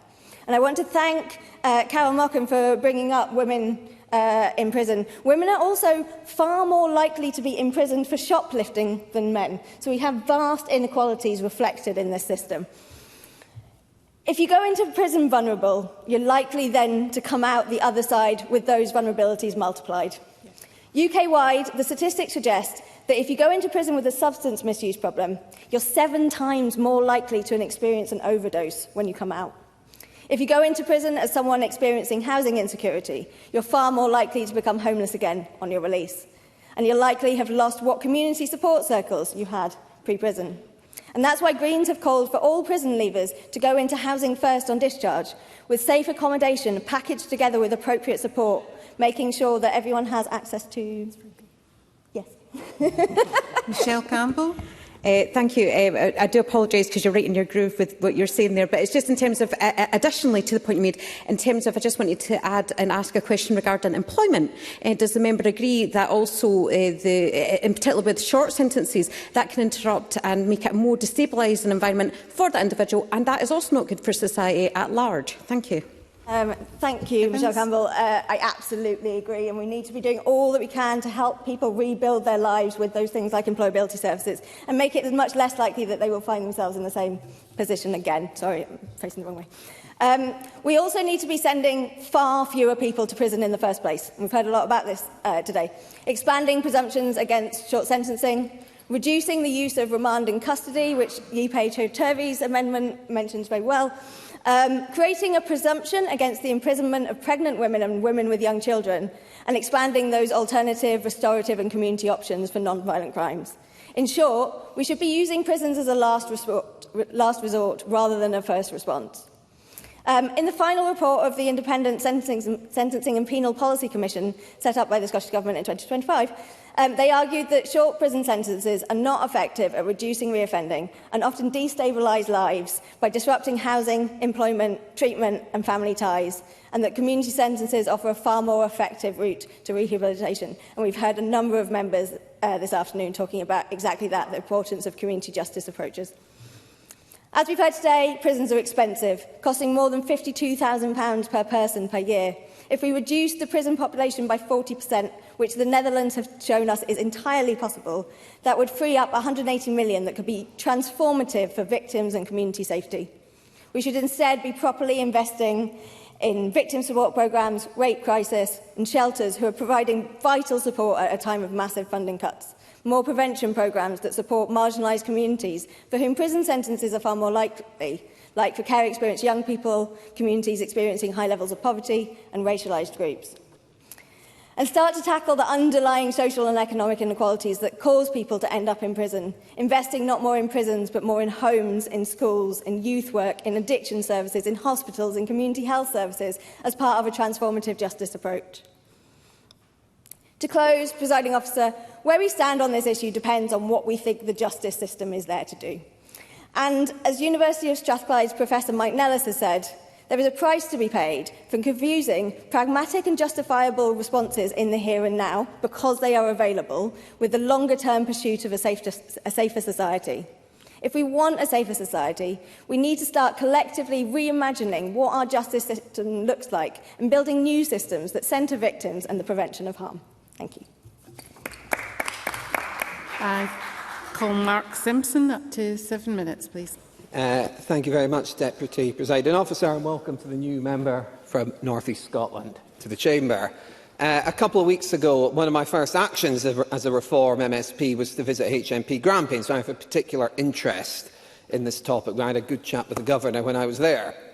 If Maggie or Kate had taken one of my earlier interventions, which they obviously didn't, I was going to ask if it's still a radical Green Party policy to abolish prisons, and I would welcome an intervention from the Greens here to clarify yes or no. There we go. When in HMP Grampian, I saw firsthand the intense daily pressures facing our prison system.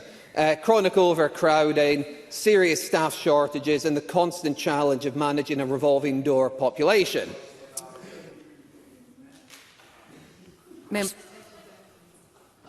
Scotland's prisons are not sustainable, and this is the fault of the SNP government.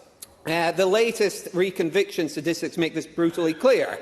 Nearly two-thirds of current prisoners have had at least one prison sentence in the last 10 years. For those serving short sentences of 3 months or less, the reoffending rate is a shocking 60%. Criminals must serve their sentence in prison in order to break this cycle. Far too many repeat offenders in prison.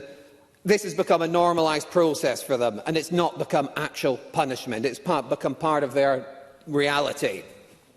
In a perfect world, we would like to see fewer people in prison. I think that's something we would all like to have. But sadly, we do not live in a perfect world. We live in a country where, sadly, victims are far too often forgotten. As we learned this week, sexual crimes in Scotland have at record highs, up 10% on the previous year, up to 16,430 offences, and this is the highest since 1971. This is a national disgrace. Reform says this clearly. Victims must come first. Soft sentences for serious and repeat offenders are failing women and girls, and it must stop. Reform supports mandatory minimum sentences for the most serious criminals and tougher sentences for those who repeatedly prey on others. This is not about being punitive for its own sake. It's about delivering justice for victims and creating a real deterrence. We must also be honest about rehabilitation. The current system is failing badly. Too many prisoners are leaving prison with no job, no stable housing and no meaningful support. These failures help no one, least of all the victims. What we need is both a stronger stick and a genuine carrot. The stick means sentences actually deter. The carrot means serious, properly funded rehabilitation, education, vocational skills and a through care service that gives people a real chance to break the cycle and find genuine long-term employment that means they can provide for themselves, their families and their loved ones. I would love to, yes. Stuart McMillan. I thank Mark Simpson for taking the intervention. I'm genuinely interested because Reform's policies have been about taking money out of the public sector. He's now asking for more money to be spent to actually undertake this through care support. Where's that money coming from? Sorry, I don't think I was calling for more money in the system. I'm saying there should be a readjusting of current budgets. A sustainable prison population will only be achieved when we stop this revolving door of the prison that we've got. We need to put victims first, and we need to combine meaningful punishment with effective rehabilitation. Unfortunately, over the last 19 years, the SNP government has failed on this, and it must do better. Quite simply, victims deserve better, and the people of Scotland deserve better. Thank you very much. I call Joe Fagan. Up to 5 minutes, please. Thank you, Can we have Presiding... quiet for the Speaker, please? Thank you. Thank you, Presiding Officer. Can I congratulate James Adams on his spirited first speech in the Chamber? And can I acknowledge, I think, the candour that the Cabinet Secretary brought to the Chamber with his remarks earlier today, and indeed the substance of the Government's motion, because I do believe it sets out in very stark terms the nature of the challenge before the country now. Stephen Kerr referred to the letter that was sent by the Chief Inspector of Prisons, and I think that's a good starting point for us, because she said, and I quote here, "Overcrowding is an invidious and all-pervading evil that affects every aspect of prison life, and that due to overcrowding, it is more difficult for the prison to comply with core human rights, such as access to fresh air. Relationships between staff and prisoners can become more strained. Rehabilitation-focused activity becomes more compromised. Transformational change opportunities are neglected, leaving more risk around the ability of prisoners to reintegrate successfully on release and stay away from crime. Such failures cost money." And she said prisons stop being places of rehabilitation and become warehouses, holding people who may get very little time out of cell. That is the stark reality of the invidious and all-pervading evil in our prison systems, and it is an evil we cannot ignore. But can I say to the Scottish Government, that evil is not new. Now, it's unquestionably the case that the increase in convictions for serious violent and sexual offences is contributing to the growth in the prison population. But policymakers have been grappling with the size of Scotland's prison population throughout the history of devolution. This is not year zero. In his foreword to the Public Service Reform Strategy, the then Minister for Public Finance acknowledged that the vision of the Christie Commission of the shift towards prevention had not been realised to its full potential. And the Christie Commission identified Scotland's prison population, which at that time had been growing year on year, as a prime example of failure demand. Now, while it's true There was a period post-Christie where the prison population fell. It is now back at record levels, and I would contend that that is because we have not sufficiently addressed the underlying factors driving demand in the system, and indeed I believe the Cabinet Secretary accepted that point in his remarks earlier. Now, there are criminals who belong in prison, let's be clear about that. But to build safer communities and make the system more sustainable, more action is needed on remand, more action is needed to break the cycle of reoffending. Repeat offending re-traumatises victims, undermines community confidence in the justice system, and it costs us all. Indeed, the Scottish Government themselves estimate the total cost of reoffending to the Scottish economy to be somewhere between £3 and £4 billion. Now, as Pauline McNeill set out, we simply have not done enough as a nation to strengthen our approach to rehabilitation and community justice and to break that cycle of reoffending. And the size of the prison population itself is a barrier to effective rehabilitation, as the Chief Inspector of Prisons has said. We have to build alternatives that can command both the confidence of the public and the confidence of the judiciary, as Catherine Sangster said. And so our message to the Scottish Government is that Scottish Labour are prepared to work across party lines to reduce reoffending and to improve outcomes. And on that note, I do want to welcome the consultation announced by the Cabinet Secretary and his remarks in relation to GPS tracking in relation to bail and home detention curfews. And I would hope in that spirit he might be able to agree with the Labour amendment today.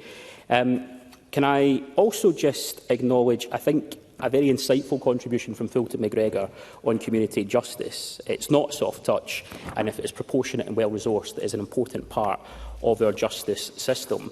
And I might, on that point, just declare an interest as a local councillor, because I do want to highlight the promising approach of Scotland's first alcohol and drug problem-solving court in South Lanarkshire, and their approach to structured deferred sentencing. That was a collaboration between Hamilton Sheriff Court and South Lanarkshire Council that we can build on, especially if the Scottish Government were minded to confirm their continued support for the project going forward.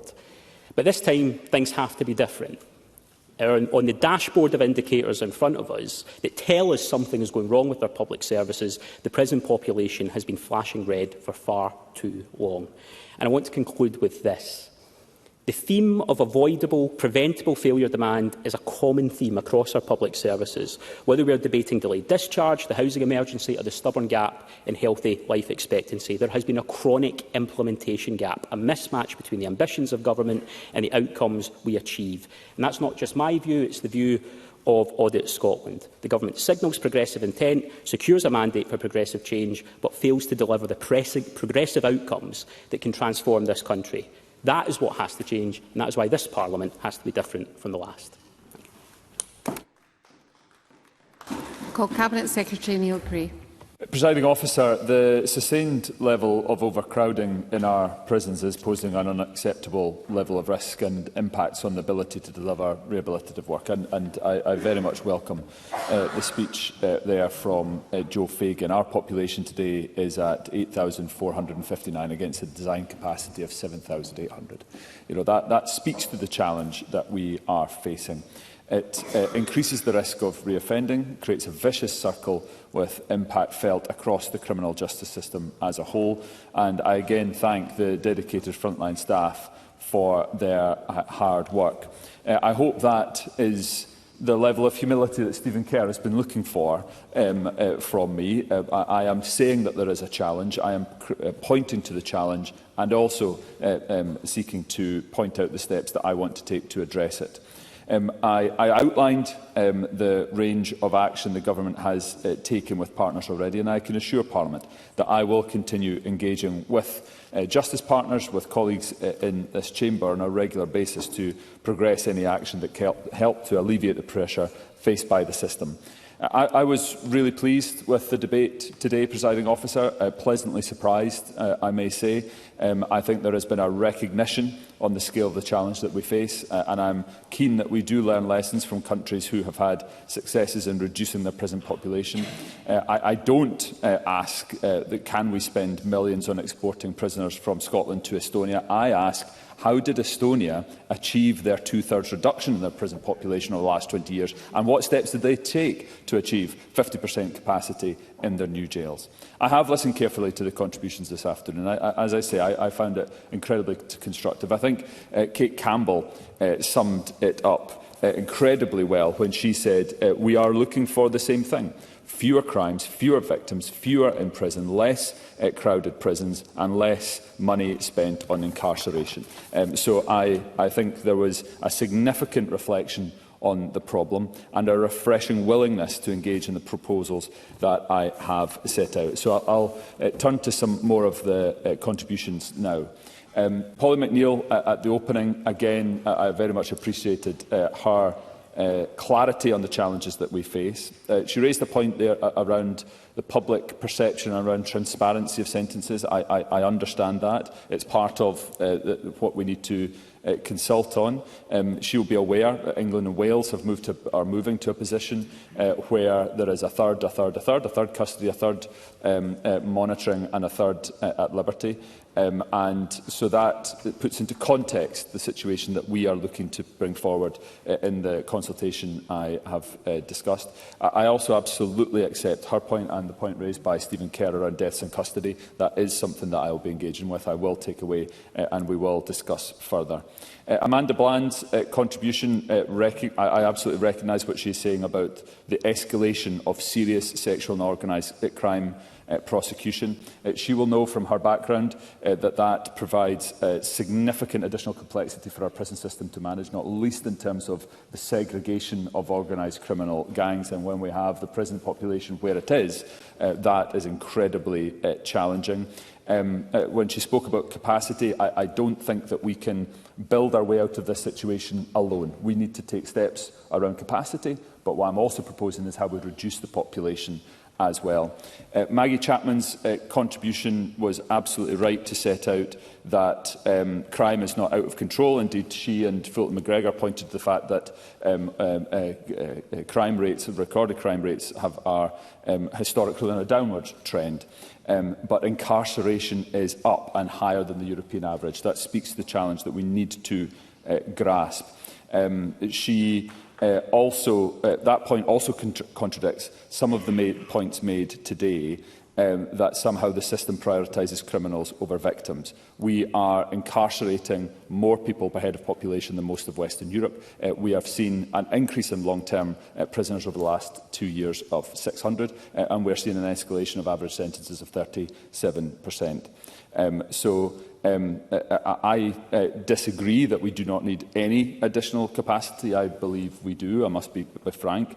But I also think she's right to point to the Netherlands, point to Estonia, and examples for us to look to, and international examples as to how they have moved forward.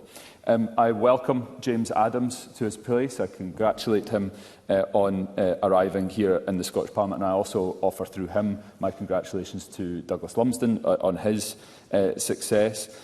He hails from Fraserburgh. My father is a Tory loon and has links into Aberdeenshire as well. So it was very heartening for me to hear his family heritage, what drives him in politics. And I'm sure, based on his opening speech today, then he will make a significant contribution to this chamber, and I welcome him to it. Of course I will. Pauline McNeill. Thank you. Fulton McGregor made a very important point in his contribution, and I was looking back at the 2016 legislation, which was how we changed what we would deal with long-term prisoners, which is in your consultation. Now, what Fulton said, and I agree with, when you look back at that debate, there was a bit of a, let's say, a bit of a competitive environment about who's going to be toughest in the justice system. Now, that's a difficult thing for politicians. I think it's a big challenge, actually, for the government. And one of the ways maybe you could demonstrate, the government can demonstrate that they are going to show that their commitment to this, to almost balance up what is the reality of the political scenario around justice issues, is that you are putting serious investment into alternatives. And I know you've announced something, but it does seem quite small. I think all parties would like to see some bigger investment here. I hear that, and I understand it. I heard very clearly the point that was made by my friend and colleague Fulton McGregor around the investment, the comparative investment between community justice and custodial sentences. I understand that. We have increased the budget for community justice, £170 million a year, and it is going to be almost an inevitability that if we are expanding the usage of community justice, then we're going to need to fund the support that goes alongside that. That needs to be iterative, it needs to be considered, and I believe that if we are successful in the approach that I am setting out, moving to a more preventative approach, then it will become what she is looking for. Yaipe Chowdhury, I very much welcome her approach and the Liberal Democrat amendment, which we will support. I absolutely want to move to a more preventative approach, and on that I've set out in my response to Polly McNeill where we want to go, and for it to be more proactive rather than reactive. Alan Smith was very kind in his contribution. I thought also very complimentary and very thoughtful from the new chair of the Criminal Justice Committee, and I welcome him to that place and congratulate him on his election. He also remarked about recorded crime, down from 1991, and much of the increase in the recording of sexual and violent crime. There was an exchange between him and Stephen Kerr on this. Is a significant shift in prosecution, and that is a legacy of the previous Lord Advocate and previous Justice Secretaries, generating an increased confidence in reporting, which I think is absolutely fundamental. I think Carol Mochan's intervention on Alan Smith was also very important around women within custody. I was able to see that clearly in my visit to HMP Stirling that the previous Cabinet Secretary invited me to do as Health Secretary previously, where we can see very clearly that many of the women within the justice system are victims themselves. So we have got a big job of work to do in that space as well. Alan Smith also made good points around older people in jail and moving upstream into prevention. Catherine Sangster recognised the perception point that she is making around sentences fitting the crime. However, I would point again to the increase in the long-term prisoner cohort, up by 600 in the last 2 years, and the increase in average sentences by 37%. David Langdon, similarly, very thoughtful in his contribution, put into context the scale of our incarceration. Also referenced where the genesis of what I'm setting out today comes from. It comes from the Independent Sentencing and Penal Policy Commission, which has on its membership a range of independent, expert professionals. Martyn Evans, former chair of the Scottish Police Authority; Catherine Dyer, chair of Community Justice Scotland; Cathy Jameson, well known in this parish; Sheriff David Mackey; Dr Hannah Graham, the senior lecturer in criminology at the University of Stirling; and Lindsay Smith, the joint chair of the Social Work Scotland Justice Standing Committee. I commend them for their work, and I thank David Linden for raising the fact that the work that has come through is what is the genesis of what I am presenting today. So we need, for the whole of government, the whole of the public sector and community volunteer sector, to move towards prevention. In my former life as Health Secretary, I pointed to 80% of the drivers of poor health being outside of the control of the health service. I don't have a similar statistic to quote in the justice system. However, it will be very similar. My portfolio, victims across society, will be the greatest beneficiary if we can move to a more preventative system. And that is exactly what I'm seeking to corral with colleagues in government. And that is absolutely the focus of this government. Michelle Campbell referenced the £169 million invested in community justice. Her own experience working in the health service and the drivers of mental illness and the linkage between mental illness and the justice system. Also the impact that we wish to see from the promise. And she is also right to emphasise that prison must be there to deal with the most serious and dangerous offenders. And Fulton McGregor, he's got significant professional experience, as well as experience through the Criminal Justice Committee. And his speech was informed by that and commented on the investment in community versus custodial sentences, which I readily understand, and I will no doubt engage on Mr McGregor on that. Mr Simpson suggested in his contribution that somehow this government has been soft on crime. I cannot, on the basis of what I've set out, understand on what planet that derives from, because we've got the highest levels of custody per head in Western Europe, an increase in long-term sentence population of 600 in the last 2 years, the equivalent in the size of Kilmarnock Prison, a 37% increase in average sentences in the last decade, and one of the greatest drivers of the increase in the prison population has been the increased population of sexual and violent crime. I make no apology for that. I am pleased to see serious sentences for serious crimes, but it is simply not credible in the face of those facts to suggest that our justice system is anything other than robust in dealing with serious criminality. To conclude, Presiding Officer, I'm determined to deliver a sustainable approach to the management of Scotland's prison population, an approach that has a prison estate that is safe and fit for purpose, with prevention at its heart and a clear focus on reducing offending and re-offending behaviour. This is how we serve justice and create a safer community. So I therefore ask Parliament to support us in consulting to bring about that change, to deliver a sustainable prison population, safer communities and a strong justice system. Thank you, Cabinet Secretary. That concludes the debate on achieving a sustainable prison population, and we move to the next item of business. I'll give a few moments for the front benches to swap over.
Thank you. The next item of business is a statement by Angela Constance on NHS capital projects. The Cabinet Secretary will take questions at the end of the statement, so there should be no interventions or interruptions. And I call on Cabinet Secretary Angela Constance.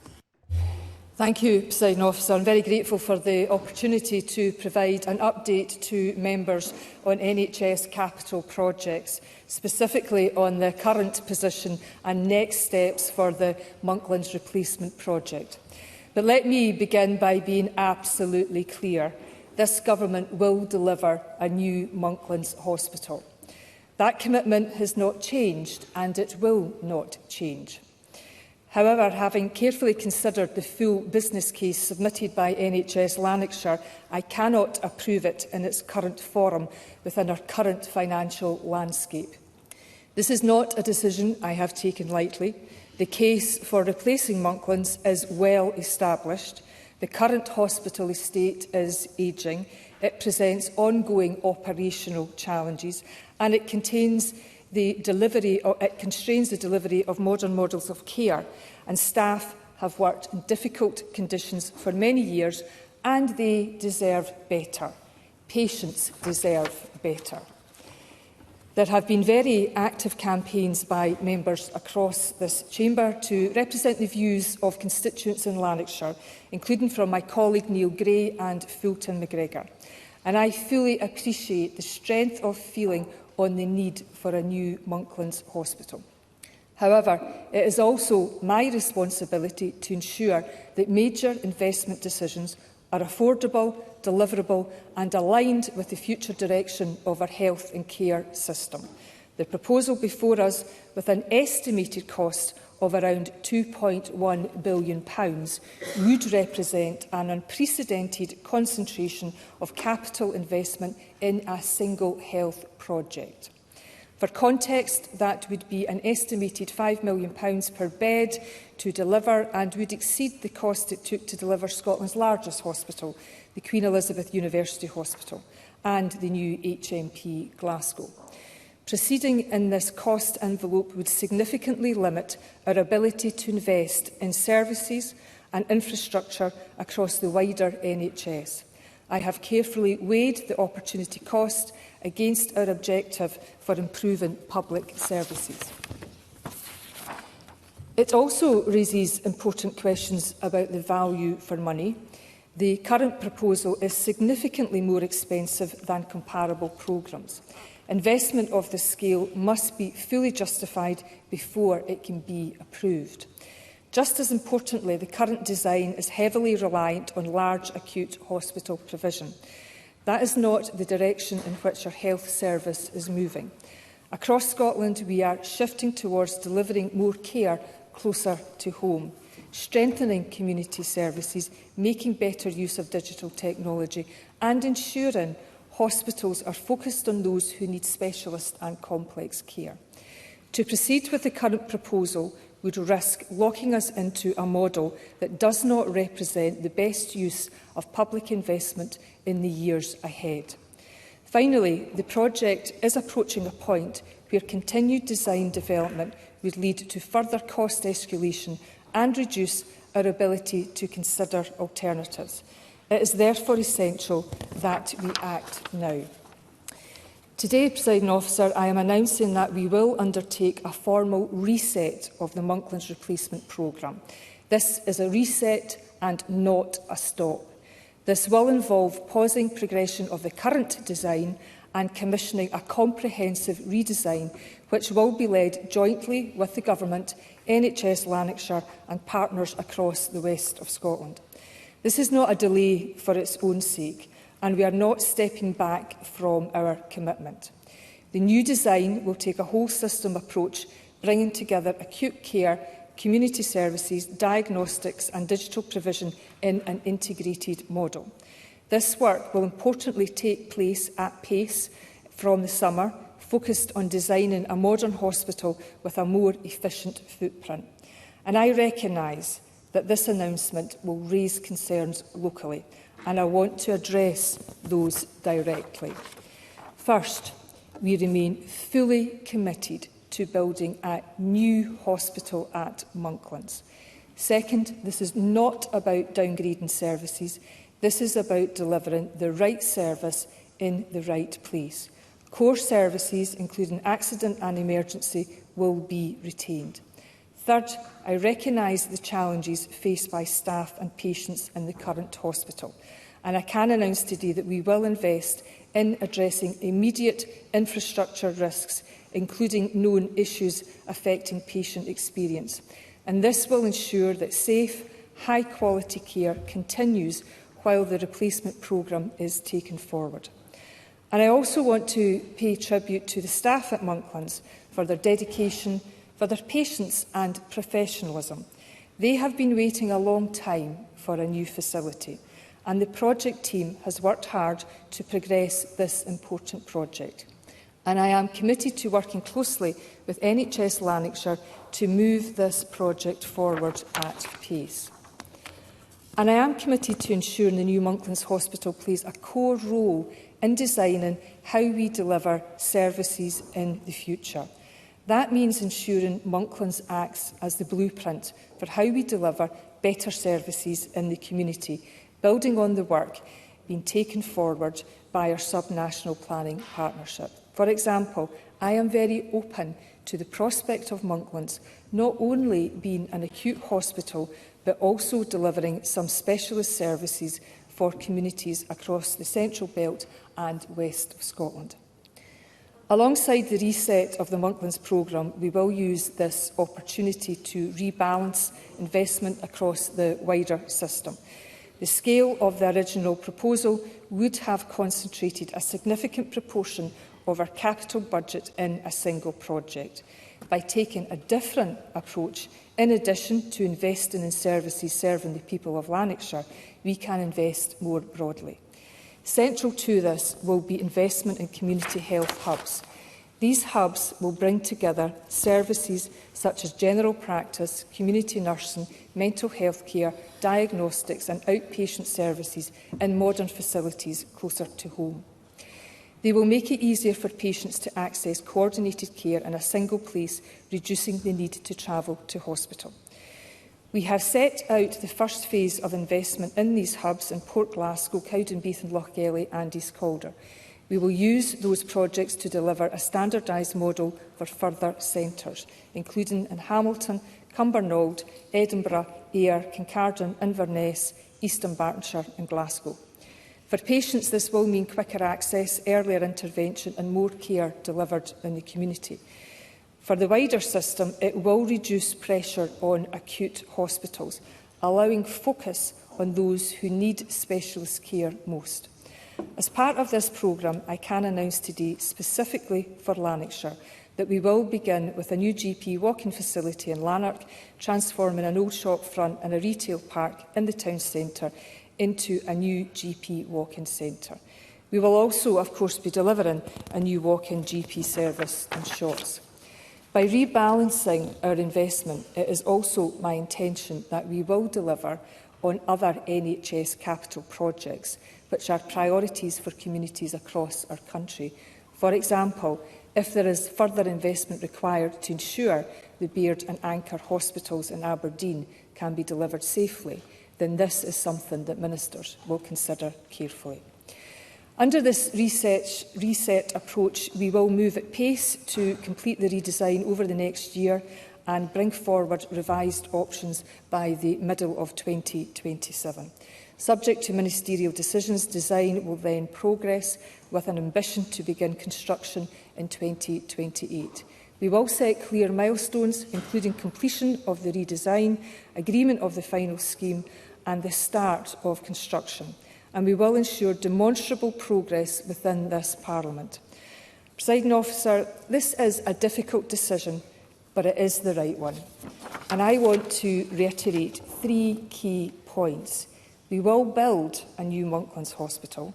We will do so as part of a wider transformation of care across Lanarkshire and the west of Scotland.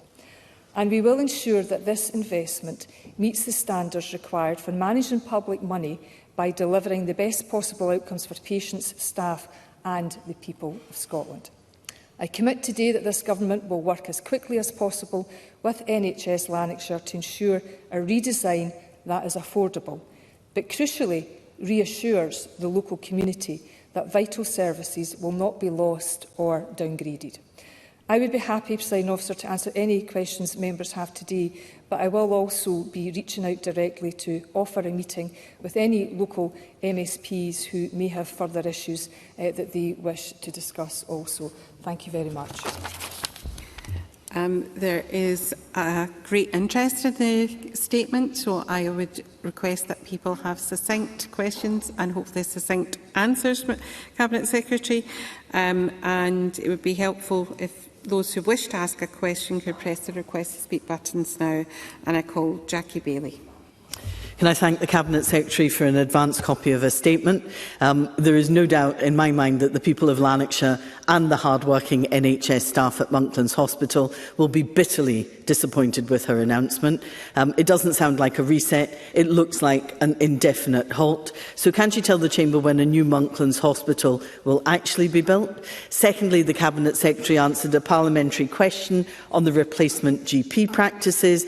In it she says there will be no spades in the ground until 2031. Can she advise whether that timeline is correct? And finally, Presiding Officer, it's taken a mere 7 weeks for the SNP to ditch their manifesto commitment. Isn't it the case that the SNP was economical with the truth in their manifesto, promising all these things, knowing there was no budget to deliver any of it? Cabinet Secretary. Presiding Officer, this Government will deliver a new hospital for the Monklands. This isn't about ditching, this is about delivering. And I have made a decision that I believe, and I've reported to Parliament, that's in the best interest of the people of Lanarkshire in providing a credible plan that will deliver a new hospital that they require. But more than that, it will deliver more than a new acute hospital. It will deliver that transformation of care that we all know is required. And of course, Ms Bailey has sat and listened, I assume, to the information that I've given the statement around the timetable, and I will keep her duly informed, and I can assure her of that. But I can tell you this, Presiding Officer, having read every party manifesto very clearly, I see no commitment in the Labour Party manifesto to the good people of Lanarkshire around replacement for the Monklands Hospital.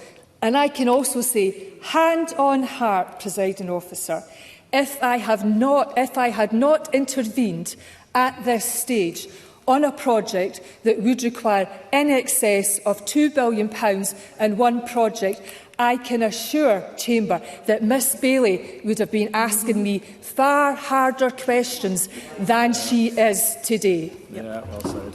Thank you. I call Helen McDade to be followed by Fulton McGregor. Thank you very much, Deputy Presiding Officer, and thank the Minister for her statement. The Cabinet Secretary says this is a whole system approach, that the old approach of the acute hospital, large acute hospital, is not the answer now, and that there will be better community services, bringing together acute care, community services, diagnostics and digital provision.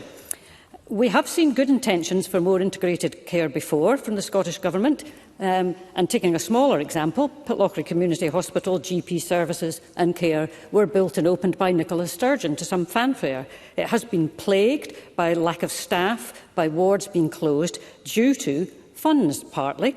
And so my question partly is, where will the money come from? If this is going to be too expensive, but you're going to deliver the many things in your statement, can you assure us that not only capital funding is going to be included, which is obviously going to be less than the £2.1 billion, but also that recurrent resource funding is already being allocated in budgets from now and going forward? And can she estimate when the facility will open? Thank you.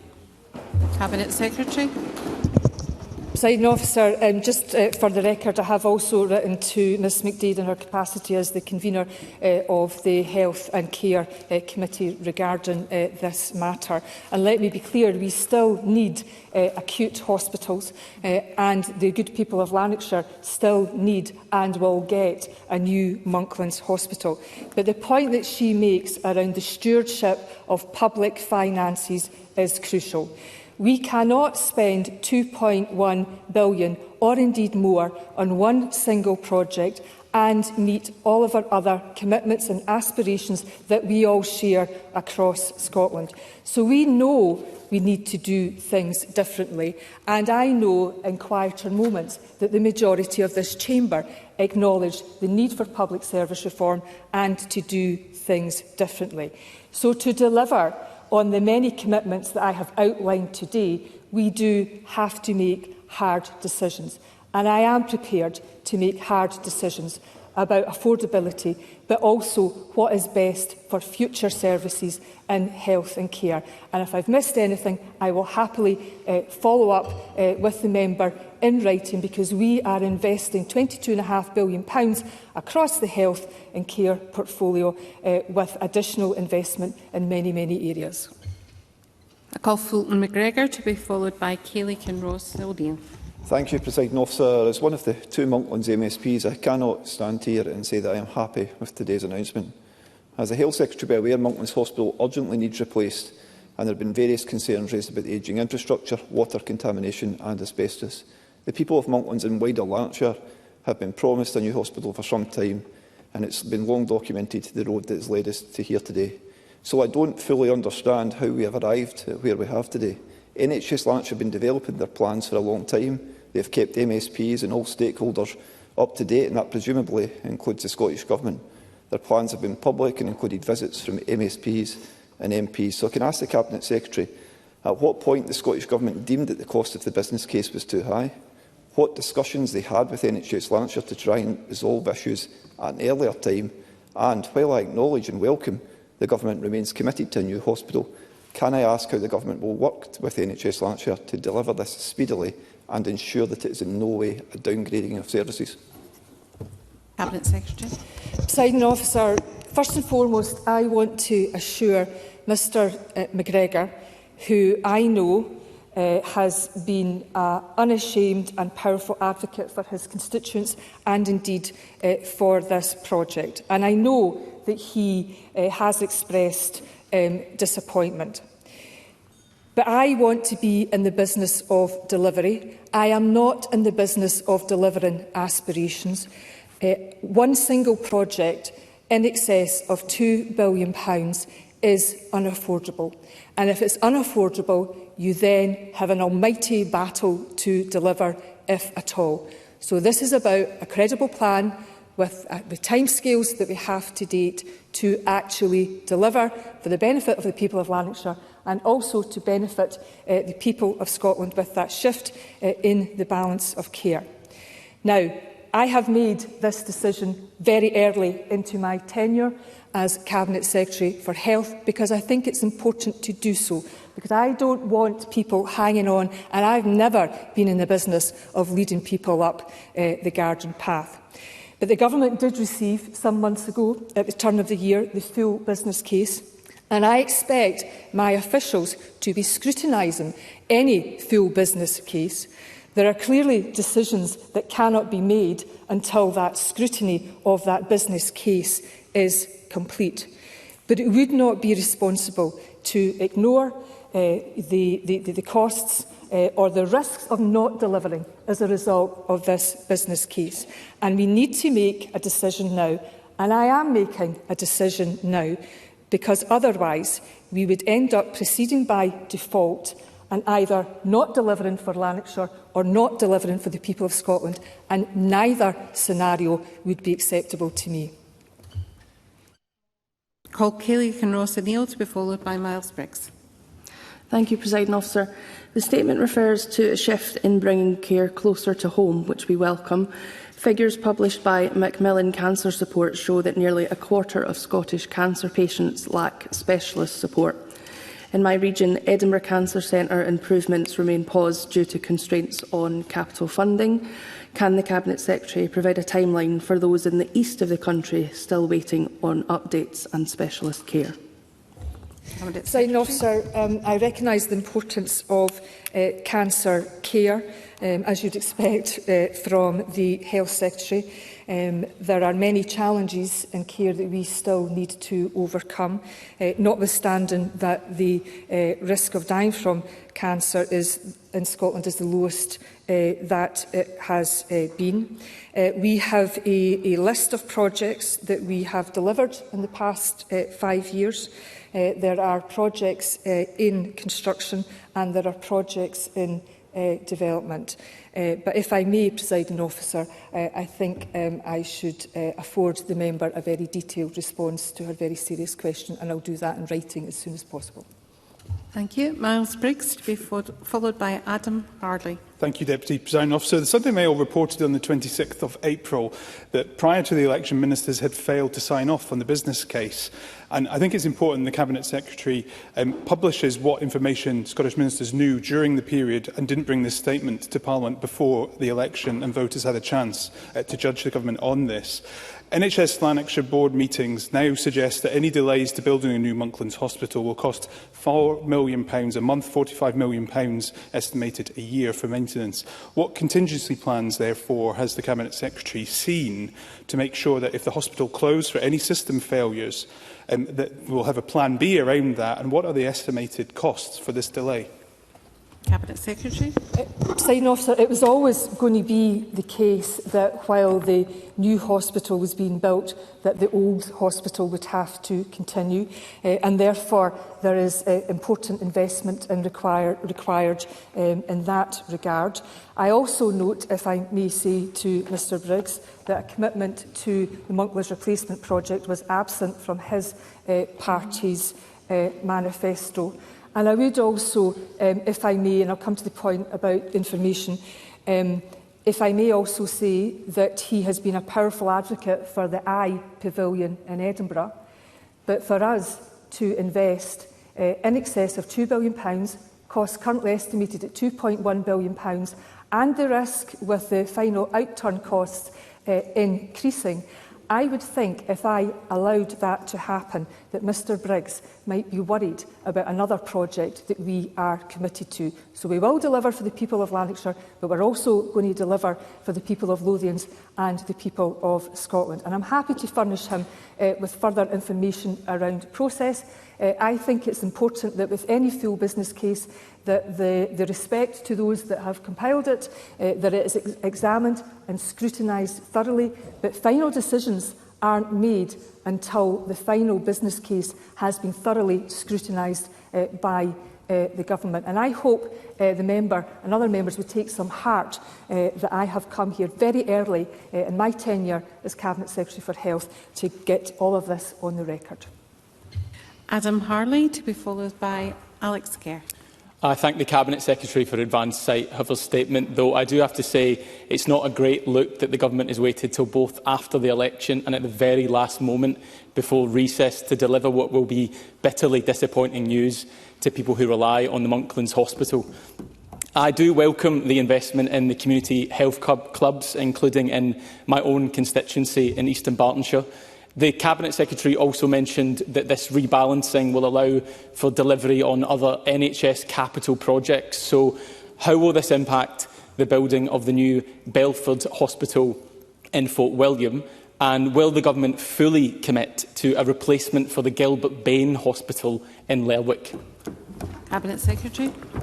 Presiding Officer, can I say to the member that this is a parliamentary day and it may be the last day before recess, but it's still a working day, and I don't know about him, but every day is a working day for me. So you will get no sympathy from me complaining about the day or the time of the hour, and I'll just be putting that on the record for the future. But in terms of the Belford project, we have a number of projects that are in construction. We have a commitment to the Belford project, which was in the infrastructure investment plan and in our manifesto. We do not have the same level of currently commitment to the Gilbert Bain in Shetland, but we will, when we take our new whole systems approach to NHS infrastructure planning, because we are not just delivering for particular board areas, we need to be delivering for Scotland as a whole, that these other projects will be able to be considered in due course. Thank you. If we are to get through all of the members, we will need shorter questions and shorter answers. Please, can I call Alex Kerr to be followed by Joe Lobb. Thank you, Presiding Officer. And I thank the Cabinet Secretary for that update on NHS capital projects and the future delivery of the Monklands Hospital, and also for the direct and transparent way in which she has came to communicate with the Chamber on this at a very early stage. GP walk-in centres and out-of-hour clinics, such as the excellent Douglas Street service in Hamilton, play a vital preventative role, delivering care at the point of need while relieving pressure on our A&E departments, helping us continue to bring down waiting lists. During the election, I campaigned relentlessly for a GP walk-in centre in my constituency. Will the Cabinet Secretary work with me to explore Hamilton, Larkhall and Stonehouse for a future GP walk-in centre, looking at sites like the out-of-hour service in Douglas Street or the now vacant bank in Larkhall, to better support my constituents and our wider NHS across Scotland? Cabinet Secretary. Presiding Officer, I appreciate Mr Kerr's advocacy on this issue. It's important to recognise what is clearly a very fundamental and basic point, that investment in good primary care, improving access and expanding community resources helps to reduce the pressures on our hospitals and acute services. As a government, we've made a very clear commitment to expand GP walk-in services, including in Lanarkshire, and that is, of course, part of improving, as I've said, access to care and reducing pressure on accident and emergency. And I am keen that NHS Lanarkshire develop proposals that reflect local need and make best use of available sites. And I would be very happy for Mr Kerr to engage with the board as this work progresses. And of course, the suggestions that he has put forward, I'm sure, will be part of that consideration. And our focus is on ensuring that communities like Hamilton, Larkhall and Stonehouse benefit from improved access to services in the most appropriate locations. Thank you. Joe Long, to be followed by Laura Mitchell. Presiding Officer, people in Kincardine and Fife desperately need a new health centre.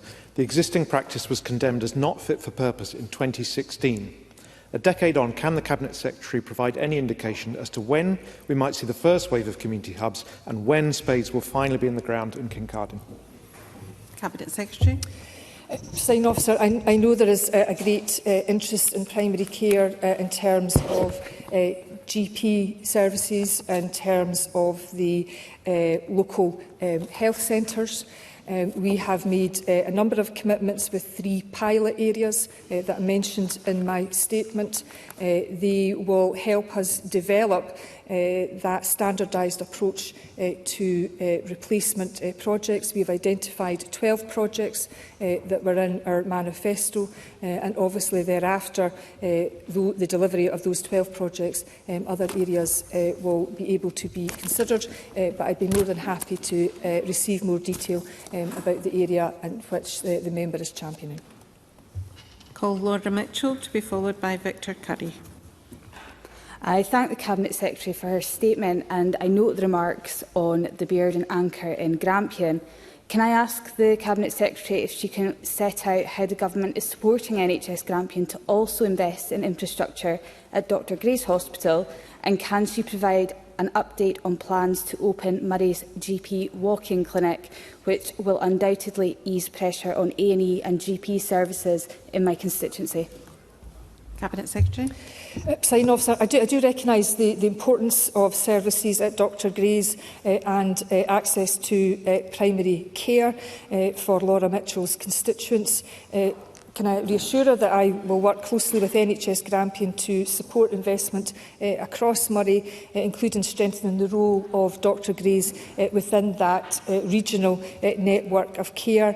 I can confirm that plans are being developed to establish a GP walk-in facility in Murray, which will help to improve access to services and reduce pressure on both general practice and A&E.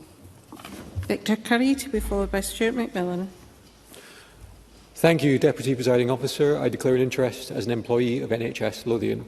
I thank the Cabinet Secretary for advance sight of her statement and ask that, in light of the decision to pause the replacement of University Hospital Monklands and implement subacute community health hubs in supplementation, can I ask for more detail on the funding timeline for these hubs? And given a replacement is needed, what contingency plans have been put in place for the current hospital to maintain current standards of care and ensure that acute cases and emergency pressures are not simply displaced onto the nearest hospitals? Cabinet Secretary. Presiding Officer, it is an important point that the member is making about taking that whole systems approach. You cannot think or address issues in one part of the system without being cognisant of pressure or potential consequences elsewhere. I have outlined the timing in my statement. I will want this reset, which will deliver a new Monklands hospital and also community services, so that Lanarkshire can lead the way in some of the reforms that need to take place across Scotland. We will be working at pace on that. This is perhaps a change of plan. I wouldn't describe it as a pause, but we do need to reset on the basis of deliverability, affordability and what's best for patients.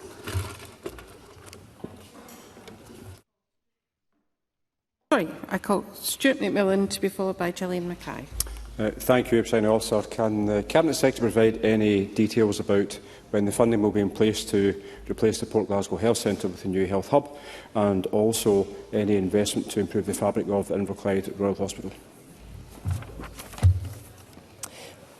Cabinet Secretary. Presiding Officer, I of course recognise the importance of investment in facilities such as the new Port Glasgow Health Centre and improvements to Inverclyde Royal Hospital.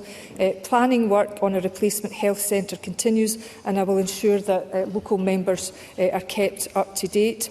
In relation to the exterior of Inverclyde Royal Hospital, the decision we have taken creates greater flexibility within the capital programme, allowing us to accelerate this work. And officials are meeting with NHS Greater Glasgow and Clyde on Monday to discuss how we can move this forward at pace.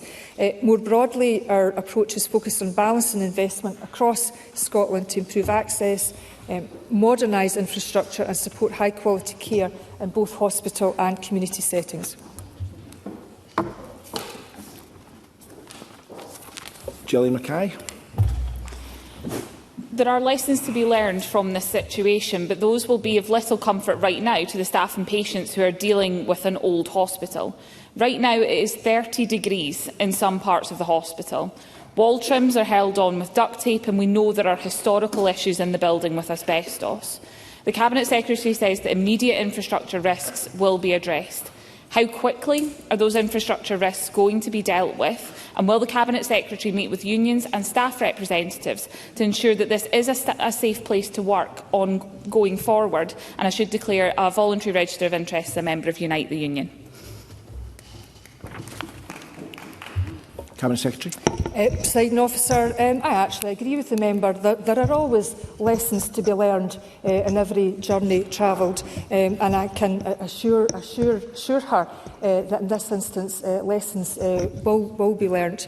I am more than happy, of course, to meet with staff and union representatives, and for expediency and time I will write to the member in more detail, because there are very detailed concerns here and now about Monklands, and those will need to be addressed. And as we have always said, the current hospital will have to continue until the new one is built, and there will be a new Monklands hospital.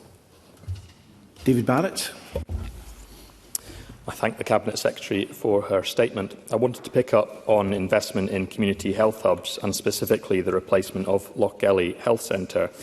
Can the Cabinet Secretary advise whether a decision on the funding model will be taken in the coming months, and, for example, the potential use of mutual investment model? Cabinet Secretary.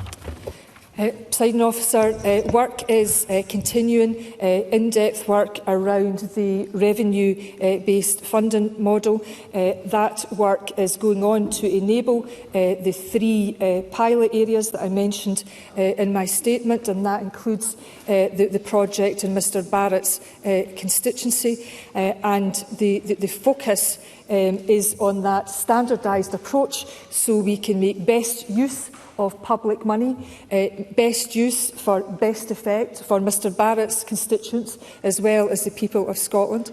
And the focus now, post this statement, is on taking forward modern facilities that support that multidisciplinary working to improve access to services for local people. And I can assure the member that I and my officials are continuing to work very closely with NHS Fife and partners to progress the proposals and ensure that it reflects local need, and I will keep him up to date.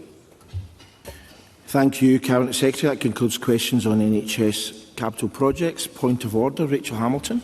Thank you for taking the point of order, Presiding Officer. Despite Jenny Gilruth, the Cabinet Secretary for Finance, declaring my register of interest after her statement on non-domestic rates, I failed to do so. I feel it's appropriate to do so. I draw members to my register of interest. Thank you. Thank you. The next item of business is consideration of motion 455 in the name of Stephen Kerr on behalf of the Scottish Parliamentary Corporate Body on membership of the Scottish Commission for Public Audit. I call on Stephen Kerr to speak to and move the motion. Thank you, President Officer. The Scottish Commission for Public Audit performs an important role in our system of public accountability. It doesn't examine the spending decisions of government, but it instead oversees Audit Scotland itself, scrutinising its budget and helping to ensure that the organisation responsible for auditing Scotland's public finances remains independent, is properly governed and is accountable to Parliament. And that independent oversight matters because confidence in public audit depends not only on rigorous scrutiny of public bodies, but also on confidence in the body that carries out that scrutiny. And therefore, I am pleased to move the motion to appoint Miles Briggs, Michael Mara, Jenny Minto and Kate Nevins as members of the Scottish Commission for Public Audit. I thank each of them for their willingness to serve and commend the motion to Parliament. Thank you. The question on this motion will be put at decision time, and it's now time to move on to the next item of business, which is consideration of two Parliamentary Bureau motions. I ask Jamie Hepburn on behalf of the Parliamentary Bureau to move motions 492 on committee membership and 505 on membership of the Congress of Local and Regional Authorities of the Council of Europe. Move, Presiding Officer. Thank you, Minister. The question on these motions will also be put at decision time, to which we have now come, and there are 8 questions to be put as a result of today's business.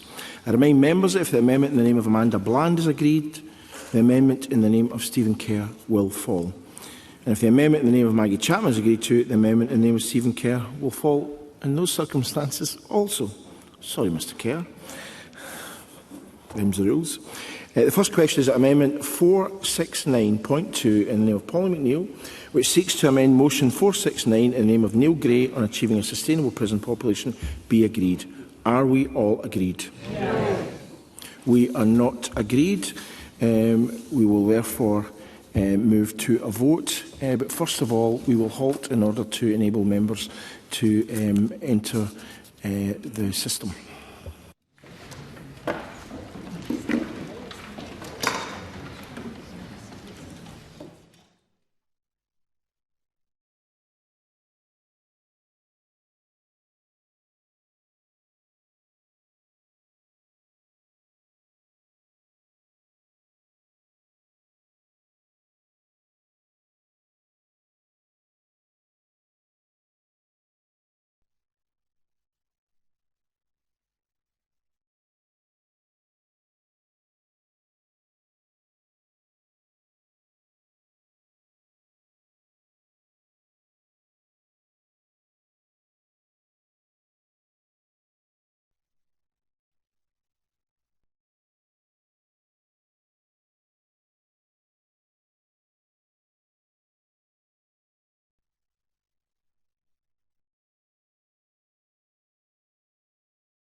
Voting is closed.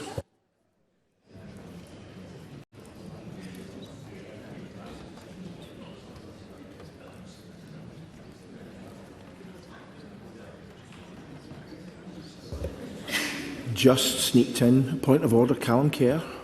Just Sneakton, thank you, Presiding Officer. I don't think my vote went through. I would have voted no. Kirsten Oswald. Officer, difficulty in voting, but I would have also voted no. Apologies. I would have also voted no, but have had difficulty connecting. You started something, Kate Evans. Sorry. Yes, my technology didn't work, so I would have voted yes. Votes are all recorded.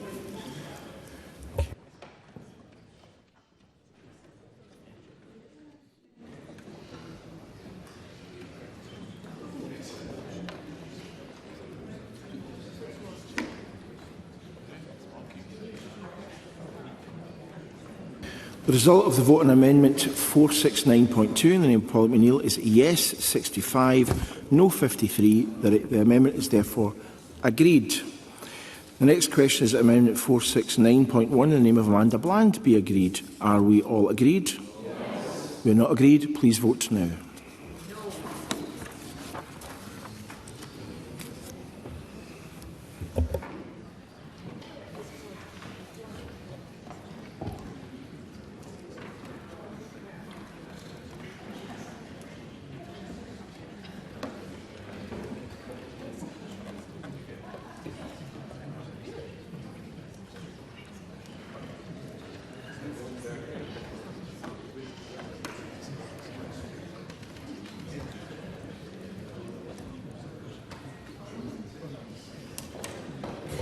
Voting is closed.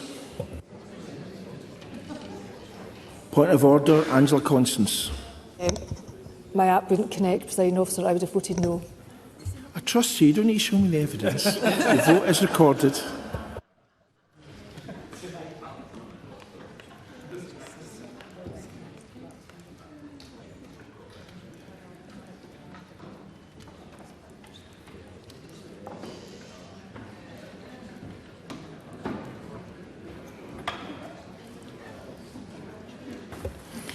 The result of the vote on Amendment 469.1 in the name of Amanda Bland is yes 26, no 94. The amendment is therefore not agreed to. The next question on Amendment 469.3 in the name of Maggie Chapman be agreed. Are we all agreed? Yes. We are not agreed. Please vote now.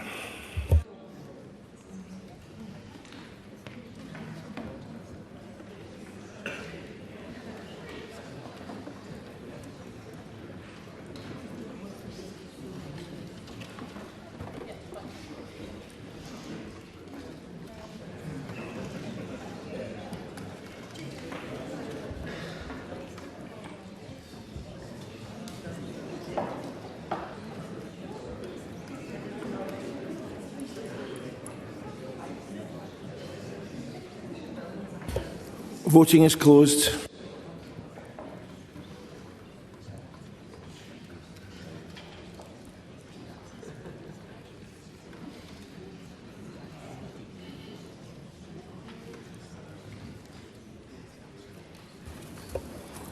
The result of the vote on Amendment 469.3 in the name of Maggie Chapman is yes 16, no 104. The amendment is therefore not agreed to. The next question is that Amendment 469.5 in the name of Stephen Kerr be agreed. Are we all agreed? We are not agreed. Please vote now.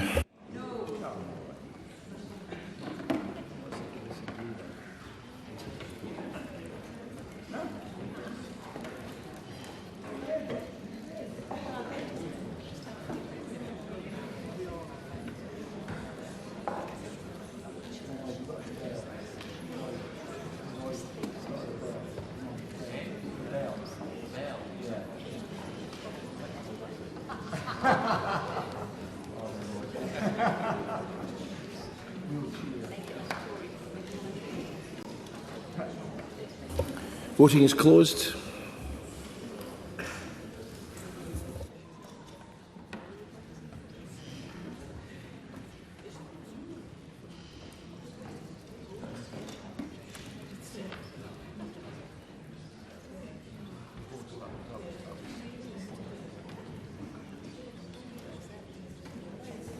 The result of the vote on Amendment 469.5 in the name of Stephen Kerr is yes 26, no 78. There were 15 abstentions. The amendment is therefore not agreed to. The next question is Amendment 469.4 in the name of YP Chow Turvey be agreed. Are we all agreed? Yes. We are all agreed. Well done. The next question is at motion 469 in the name of Neil Gray as amended on achieving a sustainable prison population be agreed. Are we all agreed? Yes. We are not agreed. Please vote now.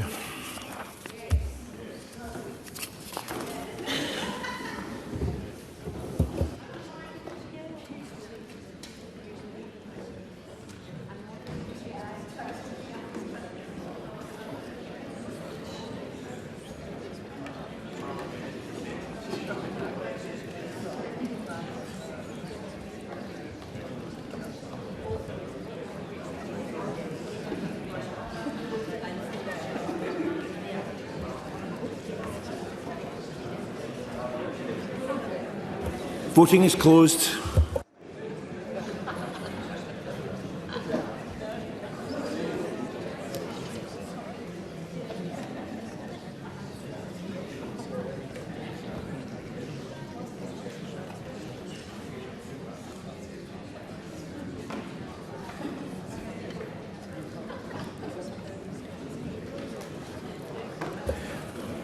The result of the vote on motion 469 as amended in the name of Neil Gray is yes 89, no 31.